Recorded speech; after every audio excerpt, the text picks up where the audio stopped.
Hi, ఎలా ఉన్నారు? I hope అందరు బాగున్నారు అనుకుంటున్నాను. Welcome to we care explain world. I ప్యారీ ఎవ్రీథింగ్. స్టార్టింగ్ లోనే మనకు నోర్ అనే ఒక కుర్రాడు కనిపిస్తాడు. ఆ కుర్రాడు వాళ్ళ నాన్న ఇంతకు ముందే చనిపోయాడు. తను వాళ్ళ అమ్మతో కలిసి ఉంటాడు. కాకపోతే వాళ్ళ అమ్మ ఆరోగ్యం కూడా బాగోదు. నోర్ వాళ్ళ అమ్మని చాలా బాగా చూసుకుంటాడు. కానీ వాళ్ళ అమ్మకి మాత్రం నోర్ కోసం ఏది చేయలేకపోయానన్న బాధ ఉంటుంది. వాళ్ళ అమ్మ మనసులో ఒకటే ఉంటుంది, నోర్ అనుకున్న కోరికలు మొత్తం నెరవేర్చుకోవాలి అని. ఆ రోజు సాయంత్రం నోర్ వాళ్ళ అమ్మ కోసం సూప్ ని రెడీ చేసి తీసుకువస్తాడు. కానీ తను తీసుకువచ్చే లోపే వాళ్ళ అమ్మ చనిపోయి ఉంటుంది. ఈ లోకంలో నోర్ కి వాళ్ళ అమ్మ తప్ప ఎవరు లేరు. వాళ్ళ నాన్న సమాధి పక్కనే వాళ్ళ అమ్మని కూడా పూడ్చిపెడతాడు. ఈ లోకంలో నోర్ కోసం ఇక ఎవ్వరు మిగిలిలేరు. అయినా సరే తను అన్ని పనులు చేసుకుంటూ తన జీవితాన్ని కొనసాగించాలి అనుకుంటాడు. ఒక రోజు నోర్ కి వాళ్ళ నాన్న బుక్ ఒకటి దొరుకుతుంది. ఆ బుక్ లో ఉన్న కథల్నే నోర్ కి వాళ్ళ నాన్న చిన్నగా ఉన్నప్పుడు చెప్పేవాడు. నిజానికి నోర్ కి అడ్వెంచరస్ కథలంటే చాలా ఇష్టం. వాళ్ళ నాన్నతో అడ్వెంచర్ అంటే ఏంటి అని అడుగుతాడు. అప్పుడు వాళ్ళ నాన్న చాలా భయంకరమైన డ్రాగన్ ని కూడా చంపడం, అలాగే నీకంట పెద్దవాళ్ళ దగ్గర విద్యలు అభ్యసించడం, ఆ జర్నీని మొత్తం అడ్వెంచరస్ అంటారు అని చెప్తాడు. ఎదురుగా ఎన్ని అడ్డంకులు వచ్చినా సరే అన్నిటినీ దాటుకుంటూ తను చేరాల్సిన గమ్యానికి చేరాలి. అలా ధైర్యాన్ని చూపించిన వాన్నే అడ్వెంచరర్ అంటారు అని చెప్తాడు. ఆ బుక్ చూసిన తర్వాత నోర్ అర్థం చేసుకుంటాడు ఇప్పుడు తను ఏం చెయ్యాలనుకుంటున్నాడు అని. అలా తర్వాత వాళ్ళ అమ్మ నాన్న సమాధి దగ్గరికి వెళ్లి వాళ్ళతో అంటాడు, నేను ఇప్పుడు మొదటిసారిగా టౌన్ ను వదిలి బయటికి వెళ్ళబోతున్నాను. నేను ఒక అడ్వెంచరర్ గా మారాలనుకుంటున్నాను అని. తన దగ్గర ఉన్న కోళ్ళకి మేకలకి కావలసినంత ఫుడ్ ని అక్కడే ఏర్పాటు చేసి అక్కడి నుంచి టౌన్ బయటికి బయలుదేరతాడు. తర్వాత రోజు నోర్ రాయల్ క్యాపిటల్ దగ్గరికి వస్తాడు. ఇది చాలా పెద్ద సిటీ అయి ఉంటుంది. ఇక్కడ నోర్ గిల్డ్ మాస్టర్ దగ్గరికి వెళ్లి నేను అడ్వెంచరర్ గా మారాలనుకుంటున్నాను అంటాడు. కానీ మాస్టర్ మాత్రం ఇది పిల్ల బచ్చాలకు కాదురా, నువ్వు ఇక్కడ నుంచి దొబ్బే, అయినా నువ్వు మీ ఫ్యామిలీని వదిలేసి ఇలా వస్తే మీ వాళ్ళు కంగారు పడతారు, నువ్వు ఇక్కడ నుంచి తొందరగా వెళ్ళిపో. దానికి నోర్, మా అమ్మ నాన్న చనిపోయారు, ఈ ప్రపంచంలో నాకు ఎవ్వరు లేరు అంటాడు. ఆ మాట వినగానే మాస్టర్ కూడా కొంచెం ఫీల్ అవుతాడు. నువ్వు ఇప్పుడు అడ్వెంచరర్ గా మారాలనుకుంటే మొదటిగా ట్రైనింగ్ స్కూల్ కి వెళ్ళాలి. నువ్వు ఇలా నీ మనసులో అనుకొని అలా అడ్వెంచర్ అవ్వాలనుకుంటే అవ్వలేవు. దానికి కొన్ని స్కిల్స్ కావాలి. ఆ స్కిల్స్ కావాలనుకుంటే నువ్వు ముందు ట్రైనింగ్ స్కూల్ కి వెళ్ళాలి. నీకు కత్తి వాడడం అన్నా తెలిసుండాలి, లేదా మాయలు చేయడం అయినా తెలిసుండాలి. ఈ రెండిట్లో ఏదో ఒకటి నీకు రావాలి, లేకపోతే అడ్వెంచరర్ కాలేవు అంటాడు. నోర్ మొదటిగా కత్తి వాడడం తెలుసుకోవడం కోసం వెళ్తాడు. ఇప్పుడు నోర్ కత్తి వాడడం నేర్చుకుంటూ ఉంటాడు. పక్కన నేర్చుకుంటున్న వాళ్ళ కత్తుల నుంచి ఫైర్ ఇంకా వాటర్ ని వాడుతూ ఉంటారు. కానీ నోర్ దగ్గర అలాంటి స్పెషల్ పవర్స్ ఏవి ఉండవు. అలా కొన్ని నెలల పాటు ఆ ట్రైనింగ్ తీసుకుంటాడు. కానీ ఎలాంటి మార్పు ఉండదు తన ట్రైనింగ్ లో. ఇలా ఎన్ని రోజులు నేర్చుకున్నా నోర్ కి ఎలాంటి పవర్ ని వాడడం తెలియకపోవడంతో తన టీచర్ తన దగ్గరికి పిలిచి ఈ ట్రైనింగ్ ని ఇక్కడే వదిలేసాయి, నీ వల్ల కాదు. నోర్ ఇన్ని రోజులు కష్టపడి ప్యారింగ్ అనే చిన్న టెక్నిక్ ని మాత్రమే నేర్చుకుంటాడు. ఈ ప్యారింగ్ అనే అటాక్ వల్ల తనపై అటాక్ చేయడానికి వచ్చిన ఎనిమిని అడ్డుకొని తన నుంచి దూరం చేసుకోవడంలో ఉపయోగపడుతుంది. అలాగే టీచర్ తనతో నీ వల్ల ఇదంతా అస్సలు అవ్వదు, నువ్వు వేరే పని ఏదైనా చూసుకో అంటాడు. తర్వాత నోర్ వారియర్ స్కూల్ దగ్గరికి వెళ్తాడు. ఇక్కడ చాలా ఫిజికల్ ట్రైనింగ్ తీసుకోవాల్సి ఉంటుంది. అలా కొన్ని నెలల తర్వాత నోర్ శరీరం అయితే కొంచెం గట్టిపడింది. కాకపోతే తను ఎలాంటి స్కిల్ ని నేర్చుకోలేదని అక్కడ ఉన్న మాస్టర్ కి తెలుస్తుంది. అలా అక్కడ నుంచి కూడా నోర్ బయటికి వచ్చి హంటర్ స్కూల్ కి వెళ్తాడు. ఇక్కడ తను బాణాన్ని చేతిలోకి తీసుకోగానే దాన్ని విరగొడుతూ ఉంటాడు. ఆ తర్వాత థీవ్ స్కూల్ కి వెళ్తాడు. ఇక్కడ వేసిన ఏ ట్రాప్ ని కూడా తను డిసబుల్ చేయలేకపోతాడు. ఇక అక్కడ కూడా తన వల్ల కాకపోవడంతో ఇప్పుడు మాయల స్కూల్ కి వెళ్తాడు. ఇక్కడికి వచ్చిన తర్వాత కూడా తనకి ఎలాంటి మాయలు మంత్రాలు రావు. కేవలం తన వేరి నుంచి చిన్న అగ్గిపుల్ల లాంటి ఫైర్ మాత్రమే తీయగలడు. ఆ తర్వాత హీలింగ్ స్కూల్ కి వెళ్తాడు. ఇక్కడ చిన్న చిన్నగా తన గాయాల్ని హీల్ చేసుకోవడం మాత్రమే నేర్చుకుంటాడు. ఆ తర్వాత అన్ని చోట్లకు వెళ్లి ఎక్కడ కూడా ఏది పూర్తిగా నేర్చుకోకుండా మళ్ళీ గిల్డ్ మాస్టర్ దగ్గరికి వస్తాడు. అప్పుడే మాస్టర్, నువ్వు ప్రతి స్కూల్లో 3 నెలలు ట్రైనింగ్ తీసుకున్నావు, కానీ ఏ స్కూల్లో కూడా పనిని సరిగ్గా చేయలేకపోయావు, నీకు ఏది పూర్తిగా రాదు, అందుకే నిన్ను అడ్వెంచరస్ గా అస్సలు తీసుకోలేమని అక్కడి నుంచి పంపించేస్తాడు. తర్వాత నోర్ బాధగా అక్కడి నుంచి తిరిగి తన ఇంటికి వెళ్తాడు. కానీ అక్కడికి వెళ్ళాక తను నిర్ణయం తీసుకుంటాడు, నాకు స్పెషల్ పవర్ రాకపోతే ఏంటి, నాకున్న దాన్నే స్పెషల్ పవర్ గా మలుచుకుంటా. తనకు మొదటిగా ట్రైనింగ్ ఇచ్చిన టీచర్ చెప్పి ఉంటాడు, నువ్వు ఏదైనా స్కిల్ ని పదే పదే నేర్చుకుంటే అందులో నుంచే కొత్త స్కిల్ నీకు పుడుతుందని చెప్పి ఉంటాడు. దాని ప్రకారం తనకి వచ్చిందే నోర్ ప్రయత్నిస్తాడు. అలా ఇప్పుడు తను కర్రతో కత్తిని తయారు చేసుకుని దాంతో ప్రాక్టీస్ చేస్తాడు. అలా 1 సంవత్సరం పాటు ప్రాక్టీస్ చేసిన తర్వాత ఇప్పుడు తను 10 మందితో కూడా ప్యారీ చేయగలడు. ఆ తర్వాత నుంచి 3 సంవత్సరాల పాటు ప్రాక్టీస్ చేసి ఇప్పుడు 100 కత్తులను కూడా ప్యారీ చేయగలడు. కానీ అది తప్ప వేరే కొత్త స్కిల్ ని దేన్ని నేర్చుకోడు. అయినా సరే నోర్ పట్టు వదలని విక్రమార్కుడిలాగా 14 సంవత్సరాలు తను ప్రాక్టీస్ చేసి ఇప్పుడు 1000 కత్తులను కూడా తను ప్యారీ చేయగలడు. కానీ ఇప్పుడు కూడా తనకి ఎలాంటి కొత్త స్కిల్ వచ్చి ఉండదు. ఇప్పుడు మనోడు పెద్దోడయ్యాడు. లాస్ట్ సారిగా ట్రై చేయడం కోసం తిరిగి మళ్ళీ గిల్డ్ మాస్టర్ దగ్గరికి వస్తాడు. గిల్డ్ మాస్టర్ దగ్గర తన దగ్గర ఉన్న స్పెషల్ ఎబిలిటీస్ గురించి చెప్తాడు. ప్యారీ చేయడం ఒకటి, రాళ్ళని విసరడం, ఫిజికల్ ఎన్హాన్స్మెంట్, లో హిల్, ఇంకా టైనీ ఫేమ్, ఇలా ఇంకా కొన్ని తన స్కిల్స్ గురించి చెప్తాడు. ఇప్పుడు తన దగ్గర ఉన్న అన్ని స్కిల్స్ చాలా మామూలువి. అందుకే అక్కడ ఉన్న అసిస్టెంట్ నోర్ తో అంటుంది, నువ్వు కొన్ని రోజులు ట్రైనింగ్ తీసుకోవాలి, అలా అయితేనే నీ పవర్స్ పెరుగుతాయి అని. దానికి నోర్, నువ్వు కొత్తగా చెప్పాల్సిన అవసరం లేదు, నేను ఆల్రెడీ అన్ని చోట్లకి వెళ్ళాను అంటాడు. అప్పుడు అసిస్టెంట్ ఆలోచిస్తూ, అలా అయితే నిన్ను జాయిన్ చేసుకోవడం చాలా కష్టం, ఇక్కడ నుంచి వెళ్ళిపోవడమే మంచిది అంటుంది. అంతలో గిల్డ్ మాస్టర్ అక్కడికి వస్తాడు. ఫస్ట్ లో మాస్టర్ నోర్ ని గుర్తుపట్టాడు, కానీ మెల్లమెల్లగా గుర్తుపట్టి తనతో మాట్లాడతాడు. అలాగే నోర్, 14 సంవత్సరాలు నేను ఒంటరిగా ట్రైనింగ్ తీసుకున్నాను, నాకు నేనుగా స్కిల్స్ నేర్చుకున్నాను అంటాడు. అప్పుడు గిల్డ్ మాస్టర్, అడ్వెంచర్స్ ర్యాంక్ ను బట్టి ఉంటాయి, అందులో మొదటిగా ఎస్ ర్యాంక్, ఇది అన్నిటికంటే పైన ఉంటుంది, అన్నిటికంటే కింద ఈ ర్యాంక్ ఉంటుంది, చివరిగా నిన్ను ఈ ర్యాంక్ లో జాయిన్ చేసుకుందామన్నా సరే ఒకదానికంటే ఎక్కువ స్కిల్స్ నీలో ఉండాలి. కానీ నోర్ దగ్గర అలాంటి స్కిల్స్ లేవు. ఆ మాట వినగానే నోర్ చాలా ఫీల్ అవుతాడు. ఇక తనలో తానే అనుకుంటాడు, ఇక నేను ఓటమిని ఒప్పుకొని ఇంట్లో అన్ని మూసుకొని కూర్చోవడమే మంచిది అనుకుంటాడు. కానీ తనని చూస్తే మాస్టర్ కి కొంచెం బాధ అనిపిస్తుంది.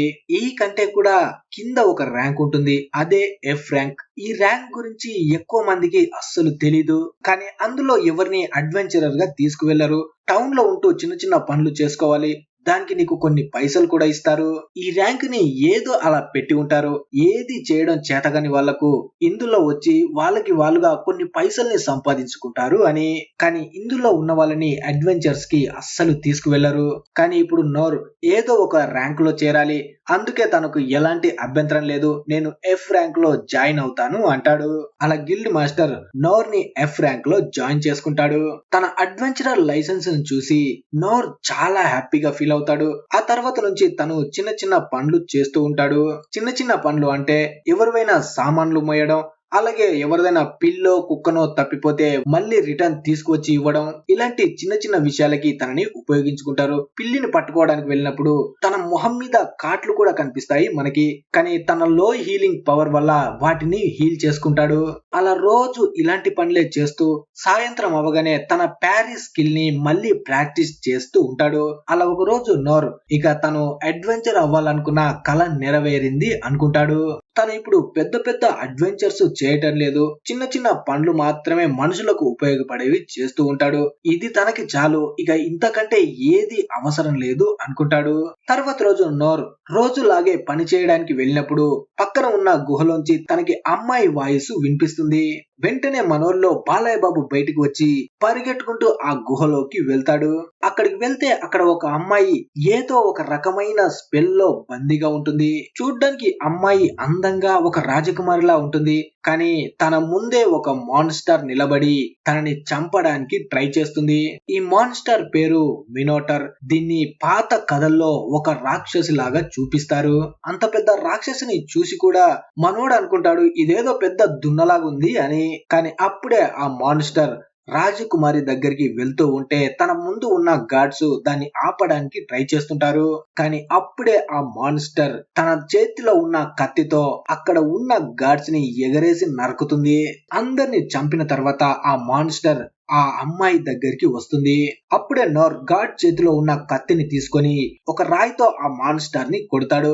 దాంతో ఆ మాన్స్టర్ మనోడి వెంట పడుతుంది. అలా వెనకపడి తన కొమ్ములతో నోర్ బాడీలో పొడవడానికి వస్తుంది. అప్పుడే నోర్ తన ప్యారిస్ స్కిల్ ని వాడి ఆ మాన్స్టర్ ని దూరంగా విసిరేస్తాడు.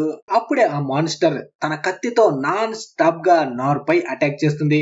నోర్ ప్రతి అటాక్ ని కూడా ప్యారీ చేస్తూ దాని నుంచి తప్పించుకుంటాడు.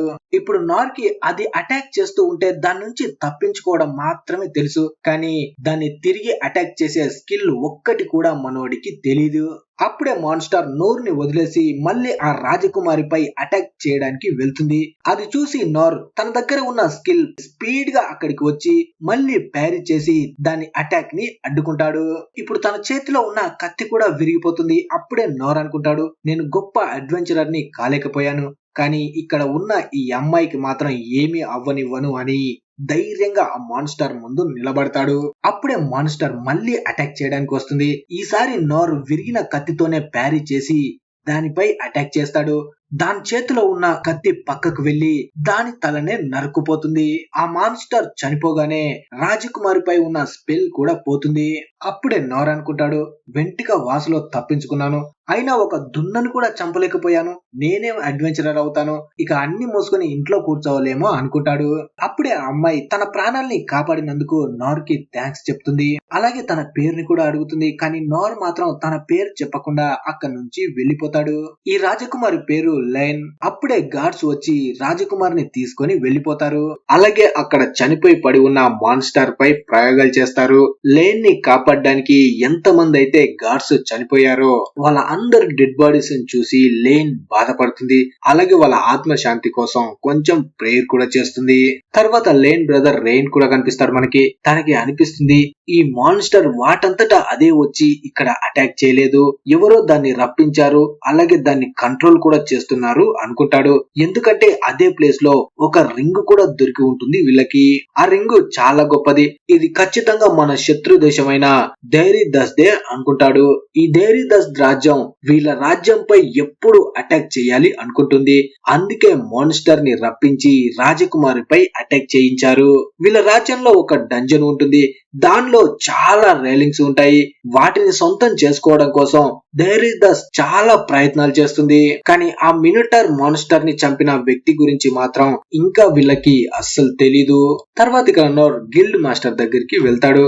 అప్పుడే మాస్టర్ తనతో, నిన్న ఆ కన్స్ట్రక్షన్ సైట్ దగ్గర ఉన్న గుహలో ఒక పెద్ద మాన్స్టర్ వచ్చింది, అది ఏ ర్యాంక్ కి సంబంధించింది, దాన్ని ఎవరో చంపేశారు, అక్కడ మాట్లాడుతుంది తన గురించి అని కూడా నోర్కి తెలియదు. ఎందుకంటే తను చంపింది మాన్స్టర్ ని కాదు, ఒక దున్ననే అనుకుంటాడు.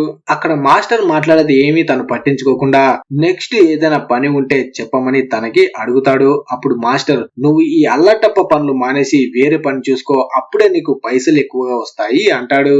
అంతలో వెనక ప్రిన్సెస్ లైన్ వస్తుంది. తను నోర్ ని కలవాలని తన డిటెక్షన్ స్కిల్ ని వాడి నోర్ ని కలవడానికి వస్తుంది. లెన్ కూడా మ్యాజిక్ స్కూల్ కి వెళ్లి చాలా నేర్చుకుంటుంది, కాకపోతే అవి మొత్తం బేసిక్ గానే ఉంటాయి. అక్కడ చుట్టుపక్కల ఉన్న అందరూ లెన్ ని గుర్తుపడుతూ ఉంటారు. దాంతో లెన్ నోర్ ని తీసుకొని అక్కడ నుంచి బయటికి వస్తుంది.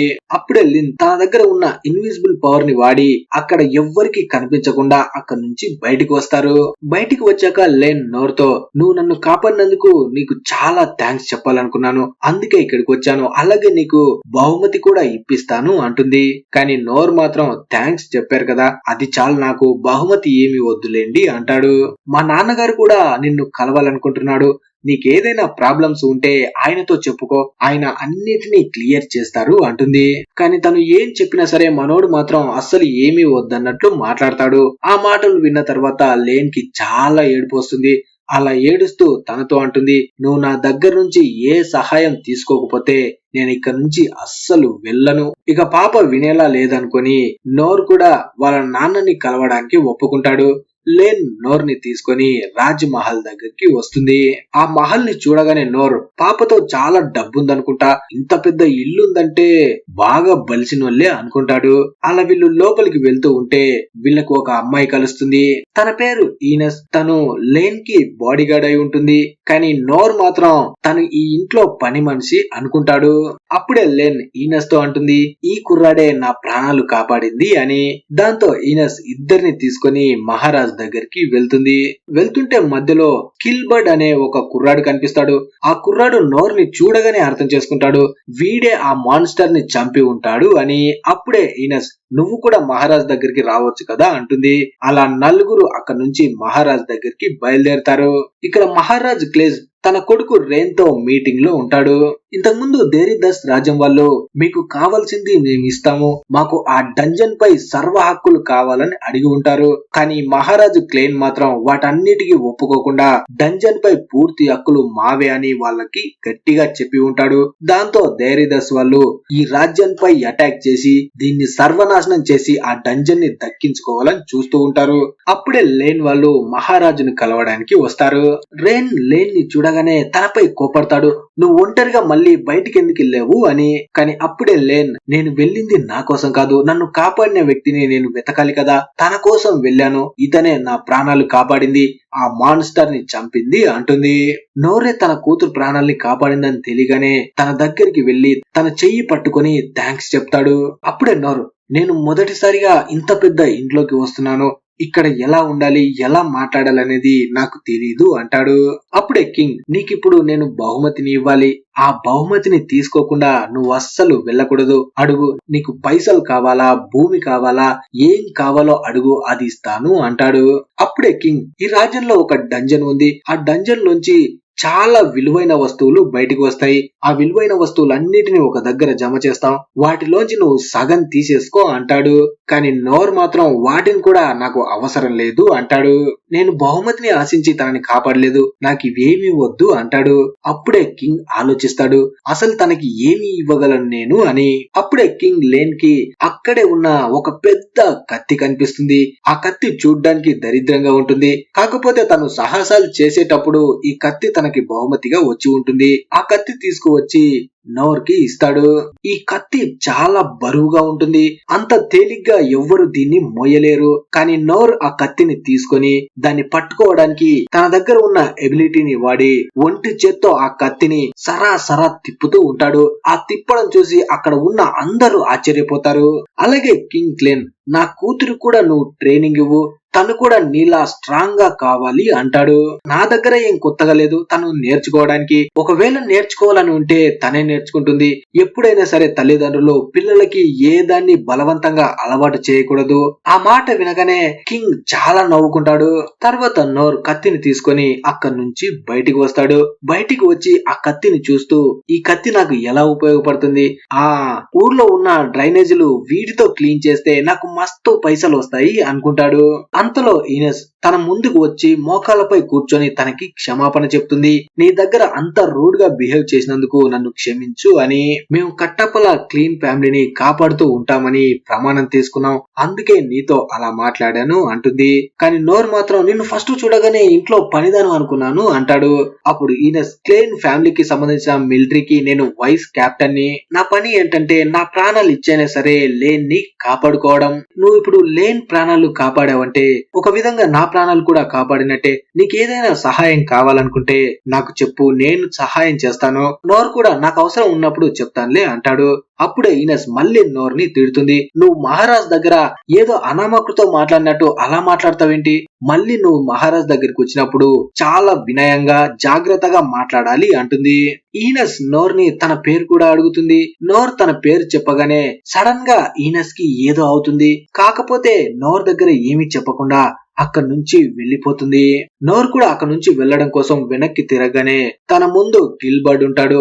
గిల్బర్ట్ నోర్ లో ఎంత దమ్ముందో చూడాలనుకుంటాడు, అందుకే నాతో పోటీ పడి ఇక నుంచి వెళ్ళు అంటాడు. దాంతో ఇద్దరి మధ్య ఫైట్ స్టార్ట్ అవుతుంది. గిల్బర్ట్ తనకు వచ్చిన టెక్నిక్ అన్నిటి సహాయంతో నోర్ తో ఫైట్ చేయాలి అనుకుంటాడు. కానీ నోరు చిన్నప్పుడు తను ట్రైనింగ్ స్కూల్ కు వెళ్ళింది తప్ప ఇంకా ఎప్పుడు ట్రైనింగ్ స్కూల్ కి వెళ్ళలేదు.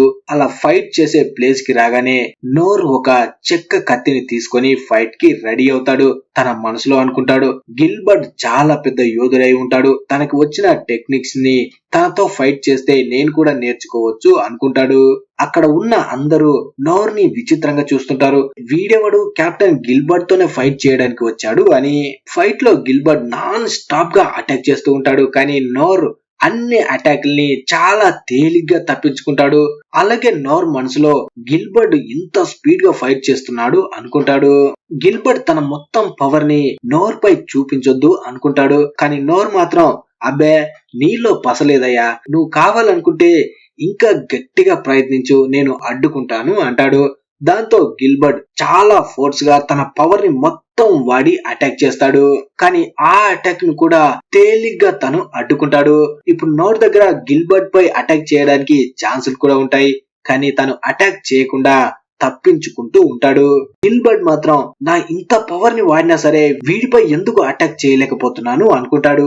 మళ్ళీ నోర్ గిల్బర్ట్ తో, నీ పవర్ సరిపోవట్లేదు, ఇంకా కొంచెం పవర్ పెంచు. గిల్బర్ట్ మాత్రం ఇప్పటి వరకు తన మొత్తం పవర్ ని వాడే అటాక్ చేస్తున్నాడు. నోర్ మాత్రం తను ట్రైనింగ్ లో తీసుకున్న పవర్ ని వాడకుండా తగ్గించి వాడుతున్నాడేమో అనుకుంటాడు. అప్పుడే గిల్బర్ట్ తన అల్టిమేట్ పవర్ ని వాడి ఒక పెద్ద అటాక్ ని చేస్తాడు. ఆ అటాక్ తర్వాత నోర్ ని చూస్తే తన ముందు నోర్ ఉండడు, తన పక్కకి నిలబడి ఉంటాడు. గిల్బర్ట్ కి వచ్చిన అల్టిమేట్ పవర్ అటాక్ నుంచి కూడా నోర్ తప్పించుకుంటాడు, తన పవర్ ని అడ్డుకుంటాడు. గిల్బర్ట్ ఆశ్చర్యంగా చూస్తుంటాడు, చూడ్డానికి ఎర్రిపప్పలా ఉన్నాడు, ఇంత పెద్ద అటాక్ నుంచి కూడా ఎలా తప్పించుకున్నాడు అని. అప్పుడే నోర్, నేను ఓడిపోయినని ఒప్పుకుంటున్నారా బై, నా వల్ల కాదు ఇలా ఫైట్ చేసుకోవడం, నాకు టైం అవుతుందని చెప్పి అక్కడి నుంచి వెళ్లిపోతాడు. ఈ ఫైట్ దగ్గర చూస్తున్న అందరూ మాట్లాడుకుంటూ ఉంటారు, కెప్టెన్ అల్టిమేట్ పవర్ అటాక్ నుంచి ఇంతవరకు ఎవరు తప్పించుకోలేదు, ఈ కుర్రాడు ఎలా తప్పించుకున్నాడు, నాకు తెలిసి కెప్టెన్ పట్టుకున్నది నకిలీ కర్రనేమో, అందుకే వాడు ప్రాణాలతో బతికిపోయాడు, లేదంటే వాడు కెప్టెన్ దగ్గర ఎలా నిలబడతాడు అనుకుంటారు. అప్పుడే మనకి గిల్బర్ట్ కి సంబంధించిన పాస్ట్ ని చూపిస్తారు. గిల్బర్ట్ కి కర్ర వాడడం అంటే చాలా ఇష్టం. ఆ కర్ర వాడుతున్నప్పుడు తన ముందు ఎవ్వరు నిలబడలేరు. అలా ఆ ఫైట్ లోనే చాలా గొప్ప యోధుడవుతాడు. గొప్పవాడు ఏ ఊర్లో ఉన్నా సరే అక్కడికి వెళ్లి అందరినీ ఓడించి తను ఎదుగుతూ ఉంటాడు. ఇప్పుడు కర్ర వాడడంలో తనకి సాటి ఎవ్వరు లేరు. రాజ్యంలోకి వచ్చి కూడా ఇక్కడ ఉన్న వాళ్ళని అందరినీ ఓడిస్తాడు. అప్పుడే ఒక వ్యక్తి గిల్బర్ట్ దగ్గరికి వచ్చి, రాయల్ క్యాపిటల్ పై పొరుగు రాజ్యాలు అటాక్ చేయడానికి ప్రయత్నాలు చేస్తున్నాయి, వాటిని అడ్డుకోవడానికి బలమైన సైనికుల్ని రాయల్ క్యాపిటల్ లో తీసుకుంటున్నారంట, నువ్వు వెళ్తే నీకు అక్కడ సమూచులు దొరకొచ్చు అంటాడు. అలా రాయల్ క్యాపిటల్ కి వస్తాడు. ఇక్కడికి వచ్చాక పెద్ద పెద్ద డీమన్స్ తో ఇక్కడ ఫైట్ చేస్తాడు. అంత పెద్ద డీమన్స్ ని కూడా చాలా తేలిగ్గా ఓడిస్తాడు. అలా ప్రతి ఒక్కరిని ఓడించి తను చాలా బోర్ గా ఫీల్ అవుతాడు. ఒక రోజు స్వాట్ స్కూల్ కి సంబంధించిన మాస్టర్ సింగ్ తన దగ్గరికి వచ్చి తనతో మాట్లాడతాడు. అలాగే సింగ్ తో, ఇన్ని సంవత్సరాల నుంచి నువ్వు అదే ట్రైనింగ్ ని చాలా మంది పిల్లలకి ఇస్తున్నావు కదా, నీకు బోర్ అనిపించడం లేదా అంటాడు. అప్పుడు సింగ్, నేను రాయల్ క్యాపిటల్ కి విధేయుడిగా ఉంటానని ప్రమాణం చేశాను, ఆ ప్రమాణంలో భాగంగా నేను ఎంతకైనా తెగిస్తాను, అయినా నేను ఒక్కనే ఏ యుద్ధాన్ని గెలవను, అందరం కలిసే యుద్ధాలు గెలుస్తాము, ఏదో ఒక రోజు నేనే పవర్ఫుల్ అంటే నన్ను తలదన్నేవాడు కూడా వస్తాడు. దాని గిల్బర్ట్, ఆ వచ్చేవాడెవడో తొందరగా వచ్చింటే బాగుండు అనుకుంటాడు. నిజానికి తను ఆ మెనోటర్ అనే మాన్స్టర్ ని చంపింది నోర్ అని తెలియగానే తనతో ఫైట్ చేయాలని తహతహలాడుతాడు. అంత పెద్ద మాన్స్టర్ ని చంపాడంటే వాడు శక్తివంతుడే, నాతో ఫైట్ చేసే సమానుడు దొరికాడు అనుకుంటాడు. గిల్బర్ట్ దగ్గర ఉన్న ఆ ఫైనల్ అటాక్ సౌండ్ కంటే చాలా ఫాస్ట్ గా ఉంటుంది. ఎవరైనా మనిషికి అది తగిలితే వాళ్ళు అక్కడే చస్తారు. కానీ ఆ అటాక్ నుంచి కూడా నోర్ తప్పించుకుంటాడు. గిల్బర్ట్ కి ఇది మొదటిసారి ఒక వ్యక్తి చేతిలో ఓడిపోవడం. కానీ నోర్ మాత్రం తనకి తానుగా ఓటమిని ఒప్పుకొని అక్కడి నుంచి వెళ్లిపోతాడు. అలా నోర్ అక్కడి నుంచి వెళ్లిపోతూ మనం మళ్ళీ కలుద్దాం అంటాడు. నోర్ వెళ్ళిపోయిన తర్వాత గిల్బర్ట్ కింద ఫ్లోర్ ని చూస్తే ఫ్లోర్ మొత్తం నాశనం అయిపోయి ఉంటుంది. అంటే అటాక్ ని తప్పించుకోవడానికి నోర్ ఇదంతా చేశాడు. కాకపోతే ఇదంతా ఎలా చేశాడు అని తను ఆశ్చర్యపోతూ ఉంటాడు. అయినా అదంతా వదిలేస్తే ఇప్పుడు గిల్బర్ట్ హ్యాపీగా ఉంటాడు, తనతో పోటీ పడే సమానుడైన వాడు దొరికాడు అని. ఇక్కడ ఇంటికి వెళ్తూ నోర్ ఆలోచిస్తాడు, ఆ గిల్బర్ట్ చేసిన అటాక్ ఎంత ప్రమాదకరమైంది, దాని నుంచి తప్పించుకోవడానికి తన స్కిల్ అయిన సూపర్ ఫాస్ట్ ని వాడతాడు. అలా చేస్తున్నప్పుడే ఫ్లోర్ డ్యామేజ్ అవుతుంది. తను కొంచెం లేట్ చేసినా ఈ రోజు పడగట్టేసేవాళ్ళు. అందుకే తను అనుకుంటాడు నేను ఇంకా బలహీనంగా ఉన్నాను, ఇంకా పవర్ఫుల్ గా మారాలి అని. తర్వాత రోజు నుంచి నోర్ మళ్ళీ పని చేయడానికి వెళ్తాడు. ఇప్పుడు రాజు ఇచ్చిన ఆ అద్భుతమైన కత్తి సహాయంతో డ్రైనేజీలు క్లీన్ చేస్తూ ఉంటాడు. వాహ్, ఏం క్లీన్ అవుతుందని సంతోషపడుతూ ఉంటాడు. అలా మొత్తం పనిని కంప్లీట్ చేసిన తర్వాత నోర్ ఒక ప్లేస్ లో కూర్చుంటాడు. అప్పుడే తను అనుకుంటాడు ఈ కత్తి నా దగ్గరికి వచ్చింది కానీ చేయడానికి పని లేకుండా పోయింది. ఆ మాన్స్టర్ రావడం వల్ల కన్స్ట్రక్షన్ సైట్ ని కూడా క్లోజ్ చేశారు. ఇప్పుడు నాకేం పని లేదు. ఇలాగే కొన్ని రోజులు ఉంటే నేను ఏ పనికి పనికి రాకుండా అయిపోతాను. కానీ నేను కొత్త పనిని వెతుక్కోవాలి అని ఈ కత్తి సహాయంతో ఏం చేయొచ్చు? పడవని నడపొచ్చు. కాకపోతే ఆ పడవని నేను కొనాలి కదా. ఇంకేం చేయొచ్చు? పిజ్జాని తయారు చేయొచ్చు. అలాగే చాలా మందికి వంటను కూడా వండి పెట్టొచ్చు. కానీ ఇవన్నీ ఎలా చేయాలని ఆలోచిస్తూ ఉన్నప్పుడే వెనుక నుంచి ప్రిన్సెస్ లేన్ వస్తుంది. లేని చూడగానే అసలు ఎందుకు వచ్చావు నువ్వు అంటాడు. అప్పుడు లేన్, నేను నీకు అసిస్టెంట్ గా ఉండాలనుకున్నాను. నువ్వు రోజు చేసే పనిలో నేను హెల్ప్ చేస్తాను. నీకు తెలిసిన టెక్నిక్స్ ని నాకు నేర్పించు. నేను అస్సలు అల్లరి చేయను, నిన్ను బాధ పెట్టను. కేవలం నీతో ఉండే పర్మిషన్ మాత్రం ఇవ్వు అంటుంది. కానీ నోర్ మాత్రం అదంతా కుదరదమ్మాయి, నువ్వు వెంటనే ఇక్కడ నుంచి వెళ్ళిపో అంటాడు. అప్పుడు లేన్, నేను నీకు చాలా పనికొస్తాను. నేను మొత్తం 6 ట్రైనింగ్ స్కూల్లో టాపర్ గా వచ్చాను అంటుంది. ఆ మాట విని నోర్, నువ్వే టాపర్ గా వచ్చావంటే నేను నా మిషన్ గాని నా దగ్గర ఏముంటుంది? నా దగ్గర నేర్చుకోవడానికి కొత్తగా ఏం స్కిల్ లేదు అంటాడు. నువ్వు నాకు ఫ్రీగా ఏం చేయొద్దు, దానికి బదులుగా మా నాన్న నీకు ఫీజును కూడా ఇస్తాడు అంటుంది. కానీ ఏం చెప్పినా ఎంత చెప్పినా ఏం చేసినా మనోడు మాత్రం అస్సలు కుదరదంటాడు.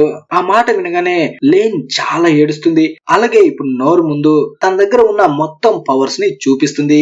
ఐస్ పవర్ ని, ఫైర్ పవర్ ని. ఈ ఫైర్ పవరే లేన్ దగ్గర ఉన్న చాలా శక్తివంతమైన పవర్. అలా అన్ని పవర్స్ చూసి మనోడు షాక్ అవుతాడు. ఈ పిల్ల ఇంత పవర్ఫుల్ గా ఉందేంటి అని. కానీ అంత చూసినా కూడా తన అసిస్టెంట్ గా ఉండడానికి అస్సలు ఒప్పుకోడు. తన అనుకునేది ఏంటంటే ఈ పిల్లకి ఇంత తెలుసు కదా, నేను నేర్పించడానికి కొత్తగా ఏముంది అనుకుంటాడు. కానీ ఎంత చెప్పినా లేన్ మళ్ళీ అదే అడుగుతుంది. దాంతో నోర్ తన మనసులో అనుకొని ఇక నిజం చెప్పాల్సిందే అని, నా దగ్గర అంత పవర్స్ ఏం లేదు, నువ్వైతే పెద్ద అగ్నిపర్వతాన్ని పుట్టించావు, నేను ఏమీ చేయలేనని టైనీ ఫ్లేమ్ ని చూపిస్తాడు. అది చూసి లేన్ అక్కడి నుంచి వెళ్లిపోతూ ఉంటుంది. అలా వెళ్లిపోతూనే తనలో తానే అనుకుంటుంది, తను వెళ్లిన ప్రతి స్కూల్లో మాస్టర్ ఒక పిల్లాడి కథని చెప్పారు. చిన్న వయసులోనే ఎవరి ట్రైనింగ్ లేకుండానే గొప్ప యోధుడిగా మారాడు. కానీ అది చెప్తున్నప్పుడు అందరూ ఆ కథ అబద్ధం అనుకున్నారు. కానీ వాళ్ళు చెప్పిన కథలో ఉన్న కుర్రాడిలాగే ఇప్పుడు నోర్ తన కళ్ళ ముందుకి వస్తాడు. అలాగే మ్యాజిక్ స్కూల్లో మాస్టర్ లేన్ తో చెప్పి ఉంటాడు, తను తన చేతి ద్వారా టైనీ ఫ్లేమ్ ని తీయగలను, దాన్ని ఎంత పెద్దగా కావాలంటే అంత పెద్దగా నేను మార్చగలను అని చెప్పి ఉంటాడు. కాకపోతే ఈ ఫైర్ బాల్ ని పెద్దగా చేయడానికి చాలా ఏళ్ళు ట్రైనింగ్ తీసుకోవాలి. అది విని లేన్ తన టైనీ ఫ్లేమ్ ని పెద్దగా చేయడానికి ట్రై చేస్తుంది. కానీ ఎంత ట్రై చేసినా తను పెద్దగా చేయలేకపోతుంది. ఇప్పుడు నోర్ తన టైనీ ఫ్లేమ్ ని చూపించగానే లేన్ షాక్ అవుతుంది. అది అందరికంటే చాలా పెద్దగా చూపించి ఉంటాడు. తన మాస్టర్ ఫైర్ బాల్ కంటే ఇది చాలా పెద్దగా ఉంటుంది. అది చూసే లేన్ షాక్ లో ఉంటుంది. నోర్ పాప ముందు నీ పవర్స్ ముందు నావేం పని చేయవని చెప్పాలనుకుంటాడు. కానీ లేన్ మాత్రం తన పవర్స్ ముందు నావి పవర్సే కాదు, రానున్న రోజుల్లో చాలా పెద్ద స్థాయికి వెళ్తాడు. ఇన్ని పవర్స్ ఉన్నా సరే నార్మల్ మనిషిలాగా అందరిలో కలిసి చిన్న చిన్న పనులు చేసుకుంటూ బతుకుతున్నాడు. ఇలాంటి వాడే గొప్పవాడవుతాడు. రాబోయే రోజుల్లో ఈ కింగ్డమ్ ని మొత్తం తనే చూసుకుంటాడు. అందుకే నేను కూడా తనలా గొప్పదాన్ని కావాలి అనుకుంటుంది. అలా మళ్ళీ లేన్ నోర్ దగ్గరికి వెళ్లి, ఈ రోజు నుంచి నువ్వే నా మాస్టర్వి, నేను నీ స్టూడెంట్ ని. నోర్ లో ఎంత పవర్ ఉంది, ఆ పవర్స్ మొత్తం ఎక్కడి నుంచి వస్తున్నాయని తెలుసుకునేంత వరకు పాప తనని వదలొద్దు అనుకుంటుంది. రాజమహల్ లో లేన్ బ్రదర్ ఆలోచిస్తూ ఉంటాడు, నాన్నగారు ఆ కత్తిని నోర్ కి ఎందుకు ఇచ్చాడు, అది మా ఫ్యామిలీకి చాలా ముఖ్యమైనది అనుకుంటాడు. కింగ్ వయసులో ఉన్నప్పుడు అడ్వెంచర్ గా ఉండేవాడు. అప్పుడు డంజన్ లో చాలా లోపలికి వెళ్ళినప్పుడు తనకి ఆ కత్తి దొరికి ఉంటుంది. దాన్ని వింత మెటల్ తో తయారు చేశారు. ఎంత పవర్ఫుల్ అటాక్ చేసినా చిన్న గీత కూడా పడదు దానికి. అందుకే దాన్ని అన్బ్రేకబుల్ బ్లేడ్ అని కూడా పిలుస్తారు. అసలు దేంతో ఆ కత్తిని తయారు చేశారో అర్థం కాదు. రేకి మాత్రం నేను తప్పుగా ఆలోచిస్తున్నానా, రాజ్యం చుట్టూ యుద్ధ మేఘాలు కమ్ముకుంటున్నాయి, అందుకే రాజు ఆ కత్తిని నూర్కి ఇచ్చి ఉంటాడు. తన మీద పూర్తి నమ్మకం ఉంది రాజుకి, యుద్ధంలో రాజ్యాన్ని కాపాడతాడని. ఒక పెద్ద మాన్స్టర్ ని చంపి రాజకుమారిని కాపాడాడు. రాబోయే రోజుల్లో తను గొప్పగా ఏదో చేయబోతున్నాడు. తర్వాత లేన్ నోర్తో అంటుంది, ఇప్పటి నుంచి నేను నీ అసిస్టెంట్ గా ఉంటాను అని. నోర్ మాత్రం ఈ పిల్లని నేను డ్రైనేజ్ క్లీన్ చేసేటప్పుడు తీసుకువెళ్లి చూపెట్టాలి, అటు నుంచి అటే పారిపోతుంది అని. ఫుడ్ తిన్న తర్వాత ఇద్దరు గిల్డ్ మాస్టర్ దగ్గరికి వెళ్లి నెక్స్ట్ వర్క్ ని అడుగుతారు. మాస్టర్ రాజకుమారిని చూసి షాక్ అవుతాడు. లేన్ మాత్రం నేను ఇప్పుడు అడ్వెంచరర్ గా మాత్రమే ఇక్కడికి వచ్చాను, నెక్స్ట్ వర్క్ ఏంటో చెప్తే నేను చేస్తాను అంటుంది. అప్పుడే నోర్, ఇద్దరం కలిసి చేసే పని ఏదైనా ఉంటే చెప్పండి. లేన్ ర్యాంకు బి, అందుకే గోబ్లిన్ చంపే వర్క్ నిస్తాడు. ఆ మాట వినగానే నోర్ షాక్ అవుతాడు. నా ర్యాంక్ ఎఫ్ ర్యాంక్ లో ఉన్న వాళ్ళకి ఇలాంటి పనులు ఎప్పుడు చెప్పరు, కానీ తనకి ఈ అవకాశం వచ్చినందుకు సంతోషపడతాడు. గోబ్లిన్ చిన్న మాన్స్టర్స్, వాటిని చంపి కొత్తగా వచ్చిన వాళ్ళు వాళ్ళ స్కిల్స్ ని చూపిస్తారు. అలాగే ఈ పని నోర్ కి చాలా తేలిగ్గా అనిపిస్తుంది, ఎందుకంటే తనతో బి ర్యాంక్ కి సంబంధించిన లేన్ ఉంది కాబట్టి. మొదటిసారి అడ్వెంచర్ చేయాల్సిన పని చేయబోతున్నాడు అని చాలా సంతోషపడతాడు. కానీ లేన్ ర్యాంక్ ని తన స్వార్థం కోసం వాడుకుంటున్నానా అని కొంచెం ఫీల్ అయ్యి అదే మాటని లేన్ తో అంటాడు. నేను నీ ర్యాంకుని వాడుకొని ఈ పనిని తీసుకుంటున్నాను, దీనివల్ల నీకు ఎలాంటి ఇబ్బంది లేదు కదా అని. లేన్ మాత్రం నువ్వు నా గురువు, ఇప్పుడు నీ కోసం నేను ఏదైనా చేస్తాను అంటుంది. ఆ మాట విని మనోడు ఊపిరి పీల్చుకుంటాడు. కత్తి తీసుకొని బయటికి బయలుదేరుతుంటాడు. మాస్టర్ గట్టిగా అరుస్తూ, అరే మొత్తం వినైనా వెళ్ళరా, సగం సగం విని చస్తావా ఏంటని మ్యాప్ ని చూపిస్తూ, మీరు వెళ్లాల్సింది ఫారెస్ట్ ఆఫ్ బీస్ట్ లోకి, అక్కడ గోబ్లిన్ ని చంపాక దాని కన్నుని పీక్కొని రావాలి. మీరు నిజంగా గోబ్లిన్ ని చంపారో లేదో అనడానికి అదే సాక్ష్యం. దీనికి తగిన పైసలు కూడా మీకు వస్తాయి. ఇప్పుడు గోబ్లిన్స్ సంఖ్య బాగా తగ్గిపోయాయి, అవి దొరక్కపోతే ఏదో ఆకులు అలవులైనా తెంపుకొని రండి, కానీ ఖాళీగా మాత్రం రాకండి అంటాడు. అలా ఇద్దరు అడవిలోకి బయలుదేరతారు. నోర్ అక్కడ ఉన్న చెట్లను చూసి, ఇవి చాలా పెద్దగా ఉన్నాయి, డిఫరెంట్ గా కూడా ఉన్నాయి. అప్పుడు లేన్ అంటుంది, ఇక్కడి వాతావరణం బయటి దానికంటే కొంచెం వేరుగా ఉంటుంది, అందుకే ఈ అడవి ప్రత్యేకం. నోర్ అంటాడు, అసలు ఈ గోబ్లిన్స్ ఎలాంటి జీవులు అని. లేన్, చాలా వరకు ఇవి చిన్న చిన్న జంతువుల్ని పండ్లని తిని కడుపు నింపుకుంటాయి, కానీ పొరపాటున మనం వాటి కంట్లో పడితే మనుషుల్ని కూడా తినేస్తాయి. వాటిని ఇలాగే వదిలేస్తే వాటి సంఖ్య చాలా వరకు పెరిగిపోతాయి, దాంతో వాటికి తినడానికి తిండి దొరకదు, ఇక మనుషులే వాటి ఆహారంగా మారతారు. అందుకే ముందుగా అడ్వెంచర్స్ గోబ్లిన్స్ ని చంపుతుంటారు, అలా అయితే వాటి సంఖ్య పెరగకుండా ఉంటుంది. మొత్తంగా వాటిని నాశనం చేయడం కూడా తప్పే, అడవి బ్యాలెన్స్ తప్పుతుంది. కొత్తగా గిల్లులోకి వచ్చిన వాళ్ళు ఈ అడవిని ట్రైనింగ్ గ్రౌండ్ లా వాడుకుంటారు. వాటిని వేటాడడం వల్ల వాళ్ళ స్కిల్స్ ని చూపించడమే కాదు, పైసలు కూడా గట్టిగానే వస్తాయి, వాటి వల్ల పెద్ద ప్రమాదం కూడా ఉండదు. ఇదంతా విని నోర్, పాప దగ్గర స్కిల్స్ మాత్రమే కాదు మస్తు తెలివి కూడా ఉంది, అసలు ఈ పిల్లకి నేనేం నేర్పిస్తాను అనుకుంటాడు. ఇద్దరు చాలా సేపు అడవిలో నడుస్తారు, కానీ ఒక్క గోబ్లిన్ కూడా కనిపించదు. లేన్ తన స్కిల్ ని యూజ్ చేసి గోబ్లిన్ ని వెతుకుతుంది, కానీ దాని వల్ల కూడా ఉపయోగం ఉండదు. లేన్ అన్నట్టే వాటి సంఖ్య తగ్గిపోయి అంతరించిపోయావేమో, లేదంటే ఇప్పటి వరకు ఒక్క గోబ్లిన్ అయినా మనకు కనిపించాలి, ఇంకా లోపలికి వెళ్దామని ఇద్దరు లోపలికి వెళ్తారు. అప్పుడు లేన్ కి ఏదో మాన్స్టర్ ఉన్నట్టు అనిపిస్తుంది, కానీ అక్కడ వీళ్ళకి ఎలాంటి మాన్స్టర్ కనిపించదు. అంతలో ఇద్దరి ముందు గోబ్లిన్ డెడ్ బాడీ వచ్చి పడుతుంది. లేన్ తన దగ్గర ఉన్న అన్కవర్ మ్యాజిక్ ని వాడుతుంది, దాంతో వీళ్ళ ముందు ఒక పెద్ద గోబ్లిన్ కనిపిస్తుంది. నోర్ అనుకుంటాడు, ఇది గోబ్లినా, నేను అవి చిన్నగా ఉంటాయి అనుకున్నాను, ఇదేంటి ఇంత పెద్దగా ఉంది అని. కొత్తగా వచ్చిన వాళ్ళు ఇంత పెద్ద మాన్స్టర్స్ తో ఎలా ఫైట్ చేస్తారు అనుకుంటాడు. లేన్ కూడా దాన్ని చూసి భయపడడం నోర్ గమనిస్తాడు. లేన్ దగ్గర చాలా స్కిల్స్ ఉన్నాయి, కానీ ఎప్పుడు ఇంత పెద్ద మాన్స్టర్ తో ఫైట్ చేసిందే లేదు. ఇక తనకి ధైర్యం చెప్పడం కోసం నోర్ అంటాడు, ఇది చూడ్డానికి ఎంత భయంకరంగా ఉన్నా ఇది ఒక గోబ్లిన్, దీన్ని మనం ఎలాగైనా ఓడించగలం. నూర్ మాటలు విని లేన్ కి కూడా ధైర్యం వస్తుంది. అలాగే లేన్ కి బాగా తెలుసు, ఇది మామూలు గోబ్లిన్ కాదు, మొత్తం గోబ్లిన్స్ కే లీడర్, ఇవి చాలా తెలివిగా ఉంటాయి. వీటిని జెనెటిక్ మ్యూటేషన్ ద్వారా మనుషులే సృష్టిస్తారు, కానీ రీసెర్చ్ ని ఆపేస్తారు. ఇప్పుడు ఈ గోబ్లిన్స్ తెగ వాటి తెగకి చెందిన గోబ్లిన్స్ ని తింటాయి. దాని వల్ల వీటి సైజు ఇంకా శక్తులు పెరుగుతాయి. నోర్ మాత్రం అయితే ఏంటి, ఈ రోజు మన చేతిలో ఇది సావాల్సిందే అంటాడు. లేన్ అనుకుంటుంది నూర్కి ముందే తెలుసు తనకి గోబ్లిన్ లీడరు కనిపిస్తుందని, అందుకే అంత హుషారుగా ఉన్నాడు అని. లేన్ కూడా పోరాడడానికి రెడీ అవుతుంది. గోబ్లిన్ 2 చెట్లను విరిచి వాటిని నూర్ పైకి అటాక్ చేస్తుంది, కానీ నూర్ దాని అటాక్ ని తన కత్తితో ప్యారీ చేస్తాడు. లేన్ కూడా తన పవర్స్ తో దానిపై అటాక్ చేస్తుంది, దానికి మాత్రం ఏమీ అవ్వదు. లేన్ పైకి కూడా ఒక చెట్టుని తీసి విసురుతుంది, అప్పుడే అడ్డుగా నోర్ వచ్చి ప్యారీ చేస్తాడు. ఇక నాన్ స్టాప్ గా గోబ్లిన్ చెట్లను తీసి నోర్ పైకి విసురుతుంది, వాటినన్నిటిని మనోడు ప్యారీ చేస్తాడు. అలా చేస్తూ మనోడు అలసిపోతాడు కూడా. గోబ్లిన్ మాత్రం అలుపే లేకుండా పోరాడుతుంది. అప్పుడే లేన్ దాని తల మీద ఉన్న స్టోన్ ని చూసి నోర్ తో అంటుంది, మనం దీన్ని ఓడించాలి అంటే దాని తల మీద ఉన్న స్టోన్ ని తీసేయాలి. గోబ్లిన్ ఒకేసారి చాలా చెట్లను పైకి విసురుతుంది, నోర్ ఒకేసారి వాటన్నిటిని ప్యారీ చేయలేకపోతాడు. అప్పుడే లేన్ తన విండ్ బ్లాస్ట్ ను వాడి ఆ చెట్లని దూరంగా విసిరేస్తుంది. ఒక చెట్టు గోబ్లిన్ కి వెళ్లి తగులుతుంది, కానీ దానికి ఉన్న స్టోన్ కారణంగా వెంటనే గాయం కూడా నయమవుతుంది. ఇక్కడ వీళ్ళు మాత్రం అలసిపోతారు. ఇలా అయితే మనం దాని చేతిలో సస్తామని నోర్ లేన్ తో అంటాడు, నీ విండ్ బ్లాస్ట్ ని వాడి నన్ను దాని పైకి విసిరేయి. లేన్ మాత్రం ఆ అటాక్ చాలా పవర్ఫుల్, పెద్ద పెద్ద రాజమహల్ గోడలు కూడా బద్దలవుతాయి, నువ్వు తట్టుకోలేవు. కానీ నోర్ కత్తిని వెనుక నుంచి పెట్టుకుని ఇప్పుడు అటాక్ చేయి, డైరెక్ట్ గా దాని మీద వెళ్లి నేను పడాలి అంటాడు. అలా లేన్ విండ్ బ్లాస్ట్ టెక్నిక్ ని వాడగానే నోర్ చాలా వేగంగా ఆ గోబ్లిన్ పైకి వెళ్లి దాని తలపై అటాక్ చేస్తాడు. దాంతో ఆ స్టోన్ దాని తల నుంచి వేరవుతుంది. గోబ్లిన్ నొప్పితో గట్టి గట్టిగా అరుస్తూ ఉంటుంది. నోర్ లేన్ తో నువ్వు దీన్ని తొందరగా చంపేయి, ఎక్కువ నొప్పి కలగకుండా చేస్తుంది అంటాడు. లేన్ కూడా తన పవర్ ని వాడి దాన్ని తగలబెడుతుంది. అలా ఇద్దరు కలిసి గోబ్లిన్ ని చంపేస్తారు. కానీ దాన్ని చంపినందుకు ఇద్దరు చాలా ఫీల్ అవుతారు.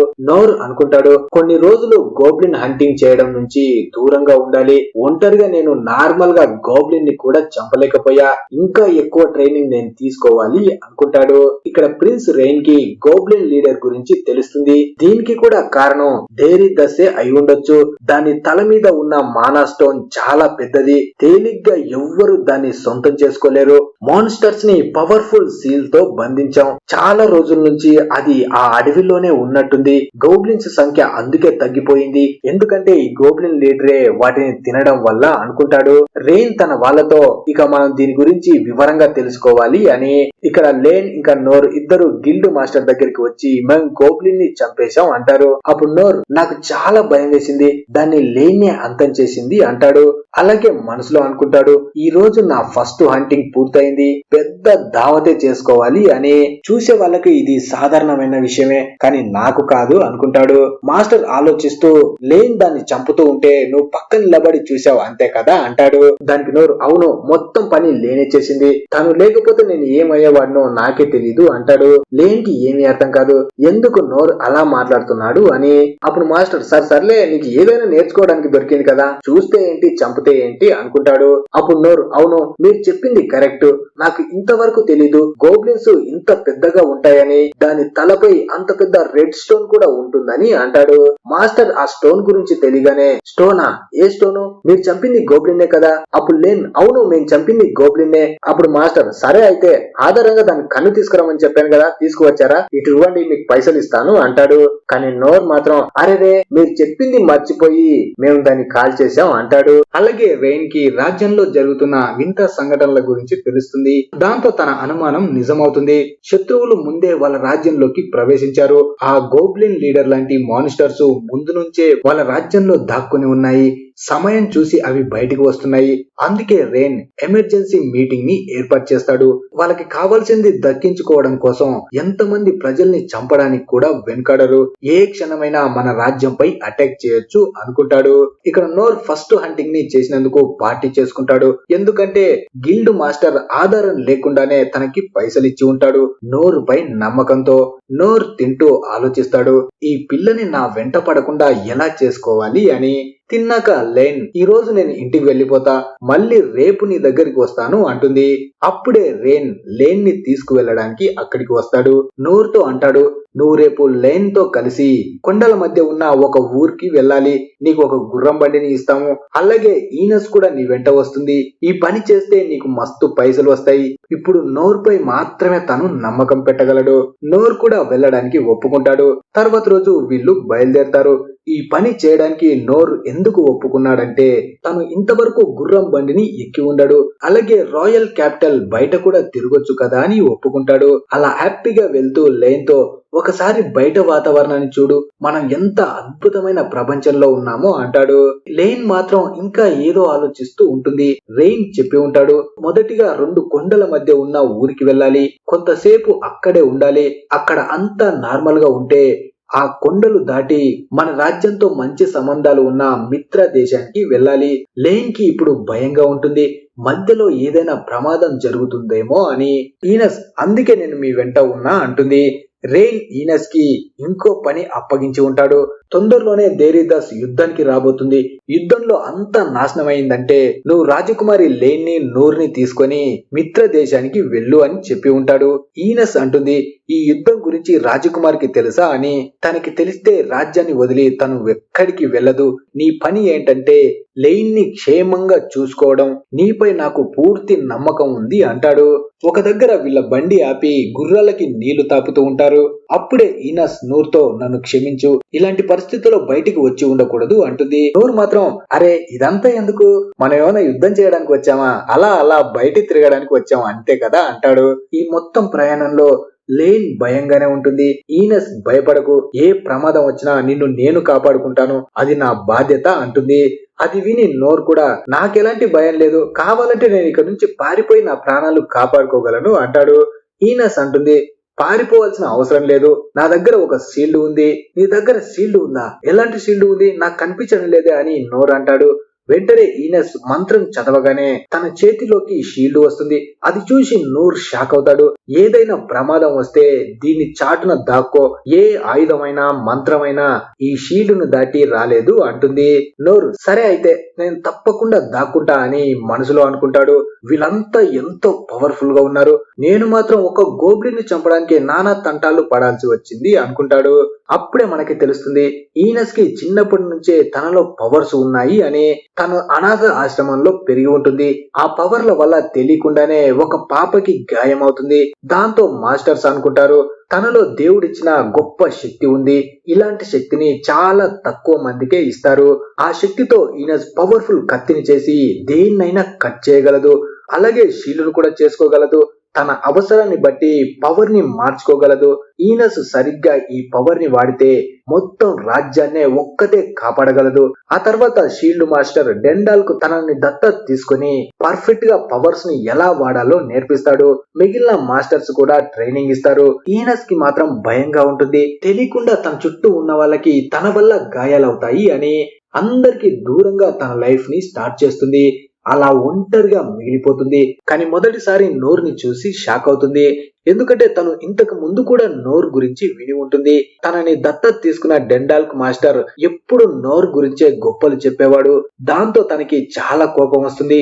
నోర్ పై జలస్ కూడా ఫీల్ అవుతుంది. ఎప్పుడైతే నోర్ని చూసిందో అప్పుడు ఇంకా ఏదోలా ఫీల్ అవుతుంది. కానీ తన పనిలో మునిగిపోయి అంతగా పట్టించుకోదు. తర్వాత మళ్ళీ అక్కడి నుంచి బయలుదేరుతారు. అప్పుడే నోర్ కి పక్కన ఉన్న పొలంలో ఏదో వెళ్తున్నట్టు దారి కనిపిస్తుంది. సడన్ గా అది కదలడం కూడా స్టార్ట్ అవుతుంది. దాంతో తను అనుకుంటాడు అక్కడ ఇన్విజిబుల్ మాన్స్టర్ ఉంది అని. లేన్ అన్కవర్ మ్యాజిక్ ని వాడగానే మాన్స్టర్ వాళ్ళ ముందుకి వస్తుంది. ఇక్కడ రాయల్ క్యాపిటల్ పై కూడా మాన్స్టర్స్ అటాక్ చేస్తాయి.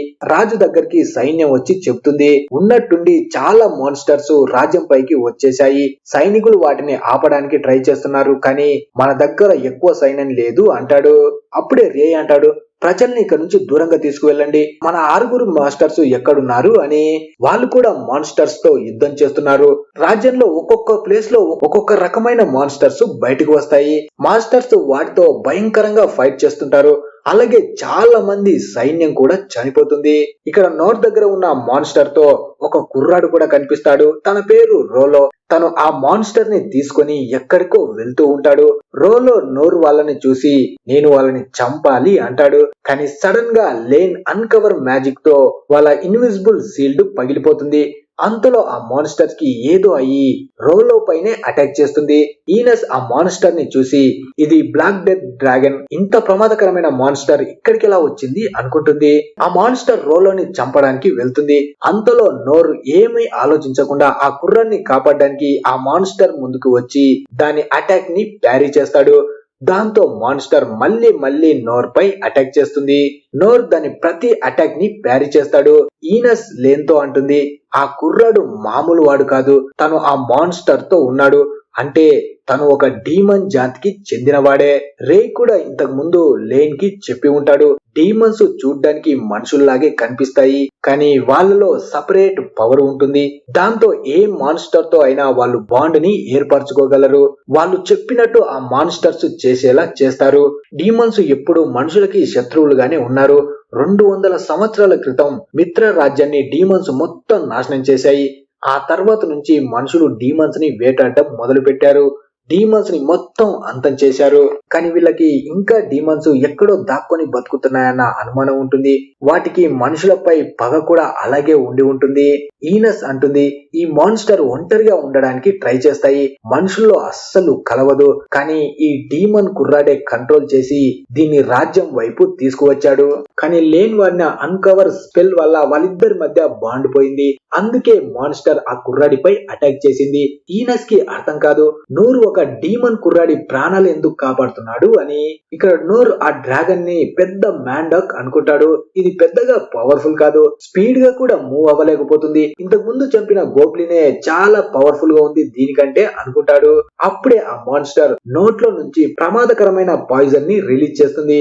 ఆ పాయిజన్ వల్ల చుట్టుపక్కల ఉన్న పంట నాశనం అవుతుంది. నూరుకి కూడా కళ్ళు తిరుగుతూ వీక్ అయిపోతుంటాడు. ఇది మామూలు మాన్స్టర్ కాదు, విషమున్న మాన్స్టర్ అని అక్కడే కూర్చుండిపోతాడు. మళ్ళీ ఆ మాన్స్టర్ పాయిజన్ తో అటాక్ చేస్తుంది. అప్పుడే ఈనస్ ఆ డ్రాగన్ ఎక్కడ ఉన్నా డెత్ నే తీసుకువస్తుంది. అందుకే దీన్ని బ్లాక్ డెత్ డ్రాగన్ అంటారు. లేన్ నూర్ కి హెల్ప్ చేయడానికి పరిగెడుతుంది. కానీ ఈనస్ తనని ఆపి, నేను కేవలం నిన్ను మాత్రమే కాపాడాలి అని తన చుట్టూ పెద్ద షీలుని ఏర్పాటు చేస్తుంది. ఆ పాయిజన్ లేన్ వరకు రాకుండా ఉండటానికి. మ్యాజిక్ హీలింగ్ మాస్టర్ ఇక్కడ ఉన్నా కూడా నోర్ ని నార్మల్ చేయలేడు. ఆ పాయిజన్ వల్ల చుట్టూ ఉన్న ప్రతిదీ చనిపోతుంది. ఈనస్ లేన్ ని షీల్డ్ సాయంతో కాపాడి నోర్ కి క్షమాపణ చెప్తుంది. నిన్ను కాపాడలేకపోతున్నాను అంటుంది. అప్పుడే వీళ్ళ దగ్గరికి ఆ మాన్స్టర్ విరిగిన పన్ను పడుతుంది. దాంతో వీళ్ళకి అర్థమవుతుంది నోర్ కి ఏమీ అవ్వలేదు, ఇంకా తను బాగానే ఉన్నాడు అని. నోర్ పరిస్థితి కూడా దారుణంగా ఉంటుంది.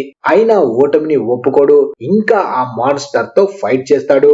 ఈనస్ అనుకుంటుంది, తను ఇంత పవర్ఫుల్ కాబట్టే వాళ్ళ నాన్న ఎప్పుడు నోర్ గురించి చెప్పేవాడు అని. నోర్ ప్రాణం పోతున్నా పోరాడడానికి ట్రై చేస్తాడు.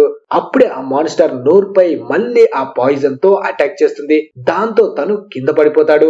ఇంకా పరిస్థితి దారుణంగా మారుతుంది. అయినా సరే మీరు అక్కడే ఉండండి, దీని సంగతి నేను చూసుకుంటాను అంటాడు. ఇప్పుడు కొంతమంది డీమన్ జాతికి చెందిన పిల్లలు కనిపిస్తారు మనకి. వీళ్ళల్లోనే రోలో కూడా ఉంటాడు. ఈ పిల్లల్ని శాపం ఉన్న వాళ్ళుగా చూస్తారు. ఎందుకంటే వీళ్ళలో మాన్స్టర్ ని కంట్రోల్ చేసే పవర్స్ ఉంటాయి. తినడానికి కూడా సరిగ్గా ఇవ్వరు. రోలోకి తెలుస్తుంది, ఫస్ట్ వీళ్ళు నార్మల్ జంతువుల్ని కంట్రోల్ చేసేవాళ్ళు, కానీ వీళ్ళలో ఒక తలతిక్క నా కొడుకు మాన్స్టర్ ని కంట్రోల్ చేశాడు. దాంతో అది చాలా మందిని చంపేసింది. అప్పటి నుంచి మనుషులంతా డీమన్స్ పై ద్వేషం పెంచుకున్నారు. ఇప్పుడు మనుషుల్ని వీళ్ళు కన్నెత్తి చూసినా సరే దారుణంగా కొట్టేవాళ్ళు. రోలో అడుగుతాడు, అసలు మీరు నన్నెందుకు కొడుతున్నారు అని. దాంతో ఇంకా కొడతారు. పైకి లేవడానికి కూడా తనకి చేత కాదు. 3 రోజులు నీళ్లు తప్ప తినడానికి కూడా ఇవ్వకుండా టార్చర్ పెడతారు. ఒక్కొక్కసారి రోలోని బోన్లో బంధించి అందరి ముందుకు తీసుకెళ్లేవాళ్ళు. అక్కడ అందరూ అవమానించేవాళ్ళు. రోలోకి ఎదుటి వాళ్ళ మైండ్ చదివే పవర్ కూడా ఉండడం వల్ల మనుషుల్లో డీమన్స్ అంటే ఎంత భయం ఉందో, కోపం ఉందో అంతా అర్థం చేసుకోగలడు. రోలోని దారుణంగా చూస్తారు, కానీ రోలో మాత్రం ఎప్పుడూ మనుషులపై పగ తీర్చుకోవాలి, ప్రజల్ని చంపాలని ఎప్పుడూ ఆలోచించలేదు. ఒకరోజు రోలోతో అంటారు, నీ పవర్ ని వాడి మా దగ్గర ఉన్న మాన్స్టర్ ని కంట్రోల్ చేసి రాబోయే యుద్ధంలో దేరీదిస్ కి సపోర్ట్ చెయ్యి.